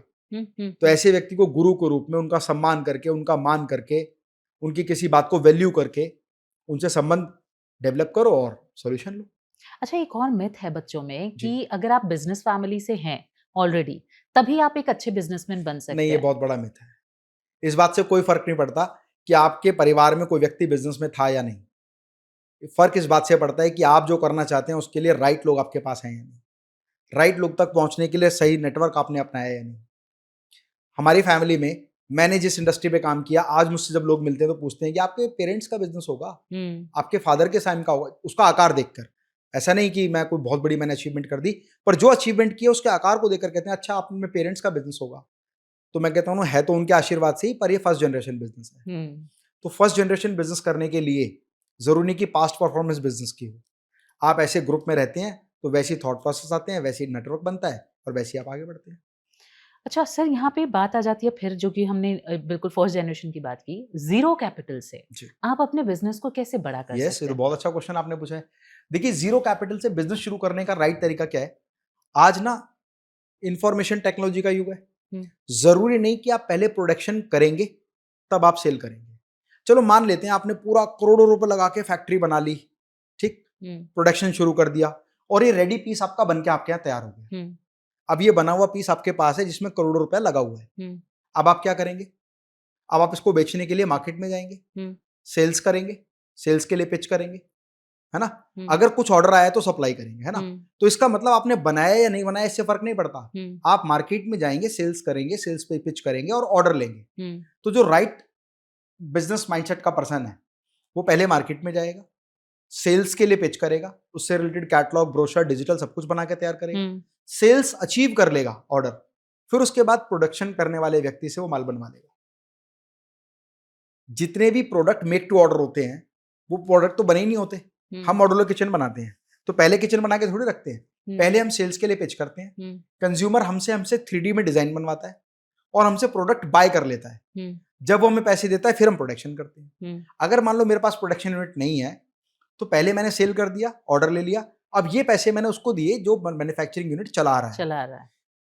टॉप मोस्ट सेल्स पर्सन जो है ना वो प्रोडक्शन यूनिट्स नहीं लगाते हम्म, पहले, वो पहले सेल्स को फोकस करते हैं, और बिल्कुल सेल सही। करने के लिए सेल्स स्किल्स चाहिए, हम्म, इन्वेस्टमेंट नहीं चाहिए। हम्म, तो जो इनिशियल लेवल पर काम कर रहे हैं वो जीरो इन्वेस्टमेंट से काम कर सकते हैं। और कई बार क्या होता है, बहुत सारे मैन्युफैक्चरर या बहुत सारी कंपनीज ऐसे लोगों को ढूंढ रही होती हैं कि जिनके पास सेल्स की स्किल्स हैं, हम्म, वो माल बेच पहले आए, सप्लाई करने के लिए तैयार है। तो बेचने की काबिलियत जिसके अंदर है वो बिना इन्वेस्टमेंट के बिजनेस शुरू कर सकता है। लिफ्ट इंडस्ट्री में लिफ्ट बाद में बनती है, पहले सेल होती है। काफी सारे ऐसे एग्जीक्यूटिव हैं जो जाके सेल करके आते हैं, बाद में उसको अगर हम मैन्युफैक्चरर तो बनाएंगे नहीं तो किसी और से लेके देंगे। बड़ी चीज है सर, ऐसे बड़ी बना चीज है, बना के रखना तो पॉसिबल भी नहीं है। पॉसिबल नहीं है ना। जी, बिल्डिंग अगर आपका कंस्ट्रक्शन का बिजनेस है, आप बिल्डिंग पैसे लेने के बाद बिल्डिंग बनाना हाँ शुरू करते बिल्कुल हैं। सही है। तो सेल्स पे जिसके पास अच्छी है, हम्म, जिसको एक कॉन्फिडेंस है कि मैं सेल करने के बाद मटेरियल अवेलेबल करा दूंगा, हम्म, वो आसानी से सेल कर वो सकता बैकएंड में तैयार होते है। रहता यस, है वो सारी एंड चीजें। Lot of manufacturer are ready to supply their product. Hmm, हाथ जोड़कर खड़े हैं, आपके पास सेल है सर, आप तो सही है। भगवान है, हम्म, हम तो सेल्समैन तो प्रोडक्शन भगवान है यूनिट। ही है हाँ, बिजनेस में। बिल्कुल। तो क्योंकि अगर आप सेल्स ही नहीं मैं कर पा रहे स्टार्टअप्स तो को या यूथ को ये बात कहना चाहूंगा कि अगर आप बिजनेस करना चाहते हैं तो जिस इंडस्ट्री में काम करना है ना, उस इंडस्ट्री में थोड़ा सा एक्सपीरियंस कर लें। हम्म, और आज तो यूट्यूब, आप ऐसा कोई बिजनेस अज्यूम करो जिसको आपको लगता हो कि ये मुझे कौन सिखाएगा, उसको गूगल पे या यूट्यूब पर टाइप करो, आपके पास पूरी की पूरी वीडियोज आ जाएंगी। अगर आपने 50 वीडियो भी देख ली ना, तो आपको उस प्रोडक्शन यूनिट की काफी नॉलेज हो जाएगी। हम्म, आज कंज्यूमर अवेयर कैसे है, कंज्यूमर खुद उसी तरह के वीडियोस देखता है। हम्म। तो सेल्स के लिए पिच अपनी तैयार करो, तो बिना इन्वेस्टमेंट के काम हो जाता है। सर एज अ मेरा ये वुमेन मानना है। एंटरप्रेन्योर, जी, वुमेन एंटरप्रेन्योरशिप की बात करते हैं, जी। आपको लगता है कि बहुत इजी है वुमेन एंटरप्रेन्योर बनना? वुमेन एंटरप्रेन्योर बनना बहुत ईज़ी है, इसका सबसे बड़ा ऑब्स्टेकल वुमेन ने अपने माइंड में रखा हुआ है। हम्म, क्योंकि हमारे देश में ना कुछ इस तरह से एक माहौल क्रिएट किया गया है कि the first mover that is main, hmm, and second अगर कोई है तो वो लेडी है। हम्म, और उसमें भी बहुत सारी बाउंडेशंस हैं, फैमिली है, बच्चे है, ये है, वो है। मैं आपको 50-70 ऐसे एग्जांपल बता सकता हूँ जहाँ वुमेन एंटरप्रेन्योर घर बैठ के बिज़नेस शुरू किया और कुछ ही समय में हस्बैंड के बिज़नेस को क्रॉस कर गए और हस्बैंड ने अपना बिज़नेस बंद करके उनके बिज़नेस में पार्टिसिपेशन कर लिया। हम्म, एक बैच था मेरा, उसमें एक लड़की थी, वो 12th क्लास पास हुई हम्म, और बीकॉम फर्स्ट ईयर में उसने एडमिशन लिया। She was willing to start something hmm, but she don't have money, hmm, और उसके पास कोई ऐसा ये भी नहीं था फैमिली सपोर्ट हो। हम्म, तो उसने पूछा, सर मैं बहुत कुछ करना चाहती हूँ पर मेरे पास कुछ भी नहीं है। हम्म, मैंने कहा कुछ भी का मतलब? कह रहे पैसे भी नहीं है और फैमिली की सपोर्ट भी नहीं है। हम्म, मैंने कहा मोबाइल है? कह रही हाँ है। उनका फेसबुक है? कह रही है। अब मैंने उसको एक आइडिया दिया, मैंने कहा क्या काम करना है? उसने कहा मुझे रेडीमेड गारमेंट का बिजनेस करना है हम्म, और मैं बहुत बड़ी फैक्ट्री लगाना चाहती हूँ सर, हम्म, पर मेरे पास अभी कुछ नहीं है। मैंने कहा इस बात को भूल जाओ, आपके पास कुछ नहीं है। हम्म, बहुत सारे लोग हैं जिन्होंने सेटअप लगा रखा है, हम्म, वो सब आपके लिए हैं क्योंकि आप उनके वायर हैं हम्म, और आप सेल्स लेके आ रहे हैं तो आप उनसे बड़े हैं। हम्म, अब आपको करना है कि आपको सेल्स लानी है। हम्म, कहती सर मेरे पास कुछ भी नहीं है। मैंने कहा क्यों, आपका फ्री में फेसबुक अकाउंट नहीं है, हम्म, फ्री यूट्यूब एक्सेस नहीं है, फ्री लिंक्डइन नहीं है, ट्विटर नहीं है, इंस्टाग्राम नहीं है? करी है। सर आइडिया दो क्या करूं? मैंने कहा अब आप सिंपली एक काम करो, शॉपकीपर के पास या मैन्युफैक्चरर के पास जाओ, उनसे बोलो मेरे पास बहुत सारे ऑर्डर हैं, मुझे इन सबके फोटोग्राफ्स चाहिए। क्योंकि सर वो क्यों देगा मुझे? मैंने कहा वो इसलिए देगा क्योंकि उसके पास स्टॉक में पड़ा है, हम्म, उसका बिक नहीं रहा माल, या बिक भी रहा है तो स्टॉक तो है ना, हम्म, सेल्स और आदमी चाहता है। तो वो लड़की उनके पास गई, बोली सर मेरे पास मैं ऑनलाइन सेल करती हूँ और मेरा कॉलेज ग्रुप है, वहाँ मेरी जो फ्रेंड्स हैं वो सब मुझसे खरीदती हैं, तो क्या मैं फोटोग्राफ्स ले सकती हूँ? उसने कहा अरे मैडम आओ प्लीज, आप ही का पूरा स्टोर है, खींच लो इतनी फोटो खींचनी है। हम्म, ड्रेसेस की फोटो खींची, अपने फेसबुक पे डालना शुरू किया, नीचे कॉन्टैक्ट नंबर डाला, उसका नाम है परी फैशंस। तो हम्म, उसने परी फैशंस के नाम से डाला और पोस्ट करना शुरू किया। स्टार्टिंग के कुछ दिनों में उसको बड़ा नेगेटिव फील हुआ, यार कोई तो कॉल नहीं आ रहा, कोई तो रिस्पॉन्ड नहीं कर रहा, हम्म, ऐसे थोड़ी बिजनेस होता है, सर ने तो बोल दिया। एक दिन उसको कॉल आया कि मैडम आपकी एक ड्रेस देखी है, वो मुझे अपनी बेटी को गिफ्ट करनी है। एक बंदे ने कॉल किया हम्म, कि वो मुझे ना अपनी बेटी को गिफ्ट करनी है, कैसे दोगे? हम्म, उसने कहा जी मैं 5 मिनट में कॉल करती हूँ। उसने फ़ोन काटा, मुझे कॉल किया कि सर ऐसे ऐसे एक ऑर्डर आया है, वो करे कैसे दोगे? तो उससे बोलो कि ऐसा है, आपको जो आपने मेरे को डिज़ाइन भेजा है, मैं भी चेक करती हूँ स्टॉक में है या नहीं। हम्म, कह रही सर मैं कैसे चेक करूँगी? मैंने कहा उस दुकानदार से पूछो जिसकी फ़ोटो खींची है कि हम्म, भैया वो ड्रेस है या नहीं? तो कह रही सर फिर? वो कहेगा है। वो मुझे कैसे देगा बिना पैसे के? मैंने कहा आप उस बंदे को बोलो स्टॉक में है, आप मुझे पेटीएम करेंगे तो मैं भी यहाँ से अपने डिस्पैच कर डिस्पैच दूंगा। डिपार्टमेंट को बोलती हूँ, वो डिस्पैच करेगा। हम्म, तो ड्रेस थी लगभग 5,000 रुपए की। तो 5,000 की ड्रेस का उसने एडवांस 2,000 दिया। हम्म, अब उसने कहा सर आधे एडवांस में कैसे देगा वो? हम्म, तो उसने शॉपकीपर से बात की कि ठीक है I am giving you advance, आप उसको पैक करा के रखो। तो उसने एडवांस दिया 1,000 रुपये, पैक कराया और हम्म, फोटो खींच के भेज दिया कि सर आपका जो ड्रेस है वो रेडी है हम्म, और ये अब डिस्पैच के लिए रेडी है, please make the balance payment. उसने 3,000 रुपये दिए, उसने उठा के उसमें से 2,000 दिए और वहां से कोरियर किया, पैसे पेटीएम से लिए, बायर को दिए। उसको मजा आ गया कि सर ये तो बहुत बढ़िया सिस्टम है, यहाँ तो मेरे पैसे भी नहीं लगे। फिर धीरे धीरे फेसबुक पर उसने प्रोफाइलिंग और अच्छे से करना शुरू किया, दिल से करना शुरू किया। आज वो प्रॉपर मीशो, Amazon, फ्लिपकार्ट और कई ऐसे पोर्टल्स पर उसका पूरा स्टोर है और आज उसका खुद का प्रोडक्शन यूनिट है। वो लड़की मेहनत करते करते इतना बड़ा उसने प्रोडक्शन यूनिट बनाया है, करीब करीब 20 जो मास्टर्स टेलर्स होते हैं वो उसके यहाँ काम कर रहे हैं। Now she is decide to export. क्या बात है। और अब वो फाइनल ईयर में लड़की 3 साल हो अगेन गए। फिर वही ज़ील की बात है कि आपको चाहिए, एक जी, ज़ील होना चाहिए कि आप कुछ कर बिल्कुल। सकते हैं। सर लेकिन फिर भी मान लीजिए ये तो हम टियर 3 टियर 1 टियर 2 सिटीज़ की बात करते हैं तो यहाँ पे फिर भी ईज़िली हम्म, अवेलेबल है। जब हम गाँव की बात करते हैं क्योंकि और आज भी हम्म, भारत में गाँव ज़्यादा है बनिस्बत शहरों के, जी, तो वो लोग कैसे करें? बहुत अच्छा आपने पूछा। इंटरनेट की ना एक खास विशेषता है, इंटरनेट ने किसी भी चीज को जन्म, जाति, धर्म, प्रांत इसके आधार पर भाग नहीं किया है। बिल्कुल। आप सर्च करेंगे जो चीज वो आपको भी शो करेगी, हुँ, वो देश के प्रधानमंत्री को भी शो करेगी। मतलब हुँ, प्रधानमंत्री से लेकर एक गांव के कस्बे के छोटे सी झोपड़ी के अंदर बैठा हुआ एक बच्चा हुँ, जो खुद 10th क्लास में पढ़ता है या 4th क्लास में पढ़ता है, 5th क्लास में पढ़ता है, उन सबके लिए वो सर्च का रिजल्ट सेम है। हुँ, तो पोस्ट चाहे प्रधानमंत्री जी करें, चाहे वो व्यक्ति करें, हुँ, सही तरीके से जो काम करेगा वो आगे बढ़ेगा, हुँ, है ना? हुँ, तो गांव के बहुत सारे बच्चे हैं जो आजकल अपनी काबिलियत की रील्स बनाकर हुँ, दूसरे के ब्रांड्स प्रमोट कर रहे हैं।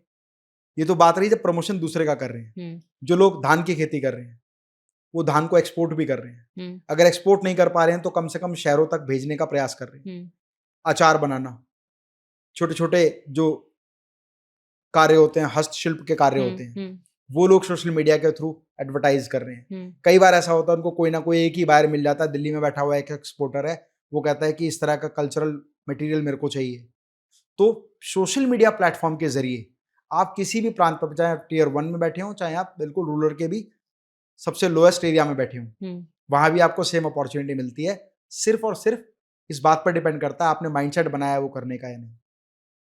तो कोई फर्क नहीं पड़ता आप किस राज्य में हैं, किस शिक्षा विभाग में, किस शिक्षा के स्तर पर हैं, क्या पारिवारिक बैकग्राउंड है। हुँ। आप इंफॉर्मेशन टेक्नोलॉजी का युग का सही तरीके से इस्तेमाल करें तो आप लोगों तक पहुंच सकते हैं और धीरे धीरे करके व्यापार खड़ा कर सकते हैं। बढ़िया। सर अब यहाँ पे फिर बात आ जाती है उसकी कि जैसे कोई बिज़नेस है, कोई भी इंसान कई बार होता है कि फेलियर का सामना करते-करते वो अपने बिज़नेस में ट्रस्ट खो देता है जी, कि ये तो नहीं चल रहा, अब मैं क्या करूँ? कैसे उस ट्रस्ट को वापस से रीडेवलप कर पाएँ? यस।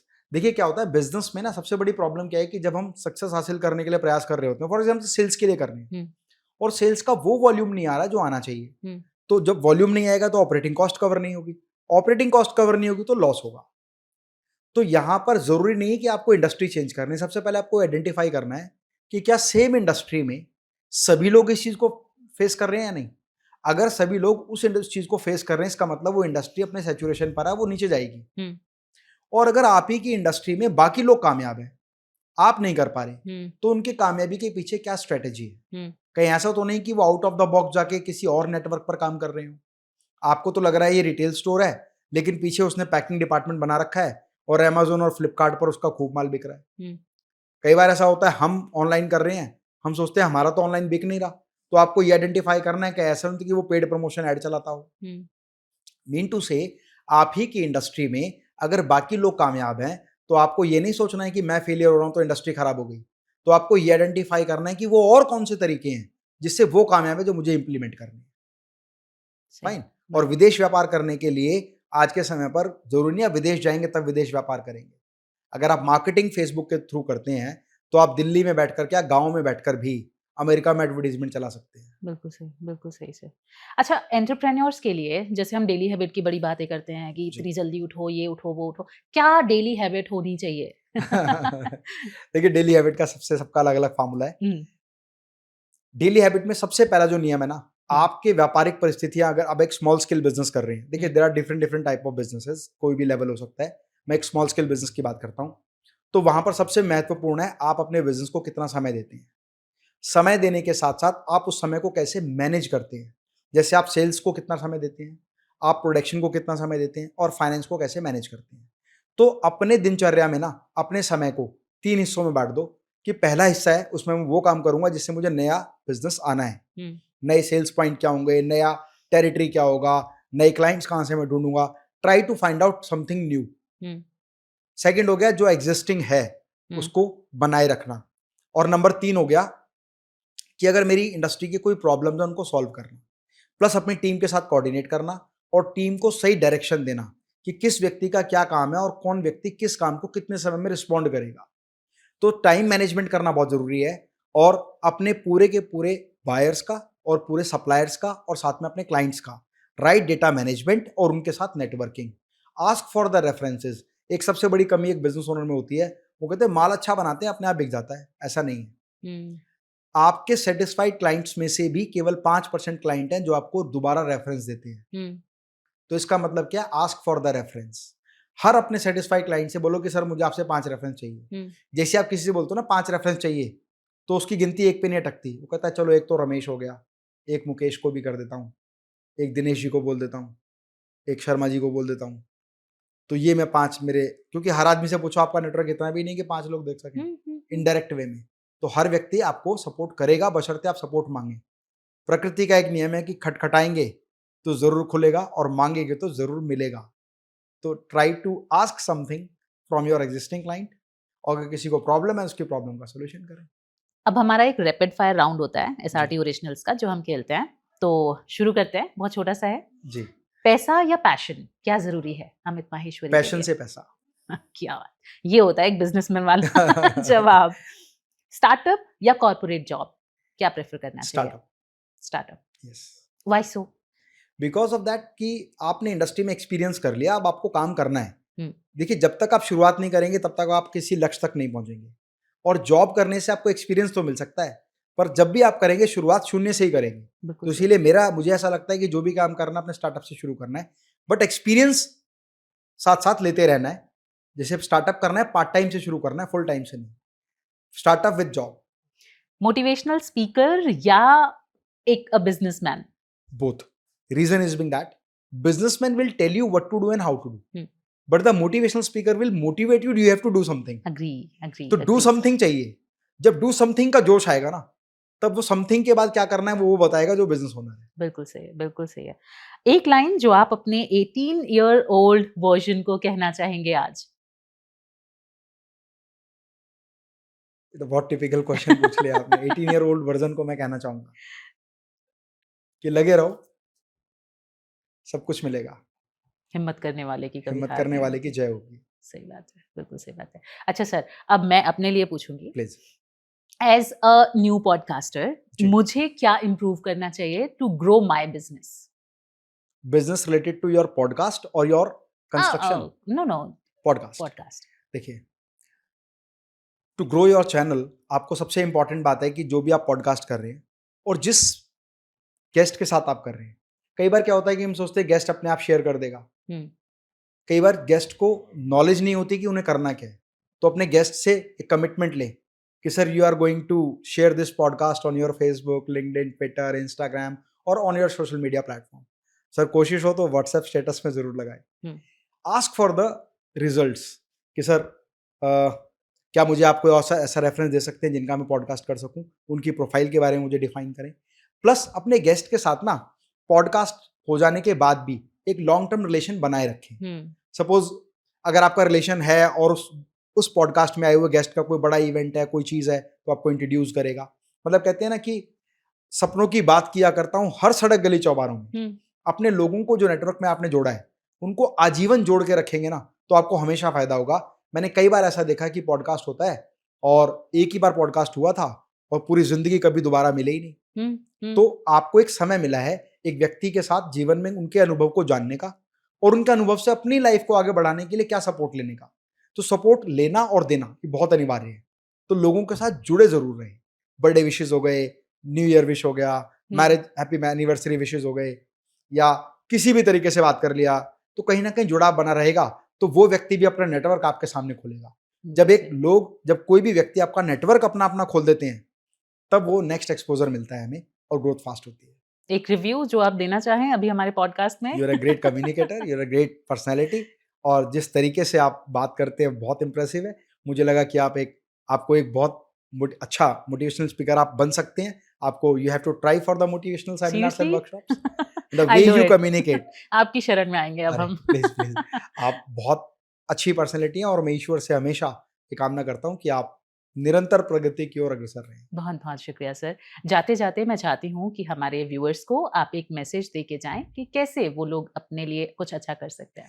मैं व्यूअर्स का सबसे पहले तो बहुत बहुत धन्यवाद करता हूँ कि इस पॉडकास्ट को आपने पूरा सुना है, और सुनना लाजमी था, क्योंकि स्वाति जी ने इतने बहुत सुंदर सवाल पूछे हैं, और आपके आपके विचारधारा को समझते हुए उसी तरह के सवालों का जवाब मैंने देने का प्रयास किया है। मैं आप लोगों से एक रिक्वेस्ट करूंगा कि लर्निंग करने के साथ साथ ना उस लर्निंग को इम्प्लीमेंट जरूर करें, क्योंकि जब तक आप चीज़ों को इम्प्लीमेंट नहीं करेंगे तब तक आपको रिजल्ट नहीं मिलेंगे। कहते हैं things are simple but not easy, hmm. Things are simple but not easy. चीज़ें देखने में जितनी सामान्य लगती हैं उतनी आसान नहीं होती हैं। आसान कब लगता है हमें? जब उस पर निरंतर प्रयास करते हैं। तो जो भी आप सीखें, समझें, उस पर इम्प्लीमेंटेशन ज़रूर करें। लाइफ में अच्छे मेंटोर्स बनाएं, मेंटोर्स की गाइडलाइंस को फॉलो करें, आने वाली प्रॉब्लम से ना घबराएं। प्रॉब्लम जब भी आएगी तो एक सॉल्यूशन साथ में लेकर आएगी, चाहे वो आपके पास है या आपके मेंटोर के पास है या किसी भी व्यक्ति के पास है। जिसके पास भी वो सॉल्यूशन है उससे सॉल्यूशन ज़रूर लेने का प्रयास करें, मांगें, और वो केवल तभी संभव है जब आप समर्पण उसके प्रति करेंगे। ईश्वर का हमेशा धन्यवाद करें, अपने आप पर विश्वास रखें और अपनी किस्मत पर विश्वास रखें, क्योंकि कर्म आपने करना शुरू कर दिया है। स्वस्थ रहें, मस्त रहें। मैं डॉक्टर अमित माहेश्वरी आपके सुनहरे भविष्य की कामना करता हूँ, और ईश्वर से कामना करता हूँ कि आपका ये पॉडकास्ट, आपका ये चैनल विश्वविख्यात हो, और आप तो बहुत-बहुत शुक्रिया सर। ईश्वर की कृपा से हैं ही बहुत अच्छी पर्सनैलिटी। बहुत-बहुत शुक्रिया थैंक्स टू सर, यू। आप हमारे यहाँ पर आए, हमारे स्टूडियो में आए। बहुत अच्छा लगा आपसे बात करके, बहुत कुछ जानने को मिला। As a business woman to be business woman yes, भी मैंने काफ़ी कुछ जाना, और एज़ अ मोटिवेशनल स्पीकर भी आपने काफ़ी मोटिवेट किया थैंक कि यू। हमें कभी लेट डाउन नहीं करना है यस, अपने करियर को। तो स्वाति जी एक बात मैं और कहना चाहता हूँ कि लाइफ में आगे बढ़ते हैं, परेशानियाँ आती हैं। लोग परेशानी से जो नहीं घबराते वही जीत हासिल करते हुँ, हैं। लेकिन जीत हासिल करने की उस चाहत तक पहुँचने के लिए ना एक बूस्ट चाहिए होता है। तो छोटी-सी कविता मैं बोलता हूँ, और वो कविता हो सकता है काफ़ी लोगों को इंस्पायर करेगी कि ठान कर देखो हृदय में, काम कोई मुश्किल नहीं, और तुम कभी भी ये ना सोचो, नहीं ये मुमकिन नहीं। याद रखो, याद रखो जो कर्म करेगा, भाग्य उसका दास है।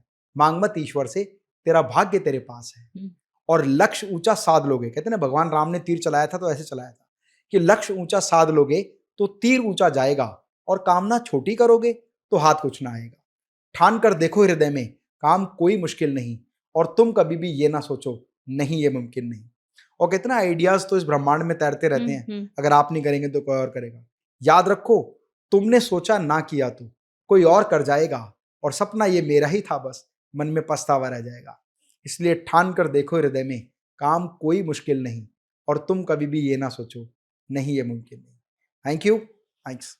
अच्छा सर, यहाँ पे एक और क्वेश्चन मेरे को याद आ जी, गया। जी, जी, जी, एक्चुअली क्या होता है कि जब हम ग्रो कर रहे होते हैं ना बिज़नेस जी, में, तो जब या तो आप बोल लीजिए कि जो नई जनरेशन है, यूथ है, उसको बहुत जल्दी घमंड आ जाता है। जी। अरे! अब तो मैं ही मैं हूँ बस और कुछ नहीं है। तो क्या वो चीज़ होगी? क्या करें कि उस वो घमंड ना आए हमारे अंदर और हम उसको बहुत अच्छे से, वो कहते हैं सक्सेस सबसे नहीं पचती। तो क्या करें कि सक्सेस पच जाए लोगों हुँ। से? देखो, सक्सेस को बचाने का सबसे बढ़िया तरीका पता है क्या है? आप ऐसे सर्कल में हो जिसमें आप सबसे छोटे हैं। वो फाइनेंशियल लेवल से, थॉट प्रोसेस लेवल से, एजुकेशन लेवल से, नॉलेज लेवल से, और जो आपने हासिल की है सफलता, वो बहुत छोटी-सी हो। मैं हमेशा अपनी इस सफलता को सेलिब्रेट तो करता हूँ, पर बहुत ज़्यादा शोर नहीं मचा पाता, क्योंकि जिन लोगों के मैं समूह में हूँ ना, उनकी काबिलियत का मैं 1/10 भी नहीं हूँ। हुँ। 1/100 भी नहीं हूँ। तो मुझे लगता है अभी तो बहुत कुछ करना है यार। तो अपना जो सराउंडिंग है, वो अपने से ज़्यादा काबिल लोगों का रखें, ताकि आपको लगे यार मैंने जो किया है ये कुछ भी नहीं है, हज़ारों लाखों स्टेप ऊपर लोग खड़े हुए हैं। प्रॉब्लम क्या होती है कि जब हम सक्सेस होते हैं ना, तो हमारे चारों तरफ वो लोग चाहते हैं, जो हमसे सारे नीचे हों, ताकि हमें तभी गर्व महसूस हुँ, कब हुँ, होगा? हुँ। जब मैं सबसे बड़ा राजा बन जाऊँ, तो मुझे लगा मैं तो सम्राट बन गया। हुँ। लेकिन अगर मैं किसी राज्य का राजा हूँ और देखता हूँ कि वो राज्य इतना छोटा है, उससे 1000 गुना बड़े राज्य है, ऑलरेडी वहाँ पर राजा बहुत सारे हैं, तो मुझे अपना सर्कल चेंज करना है।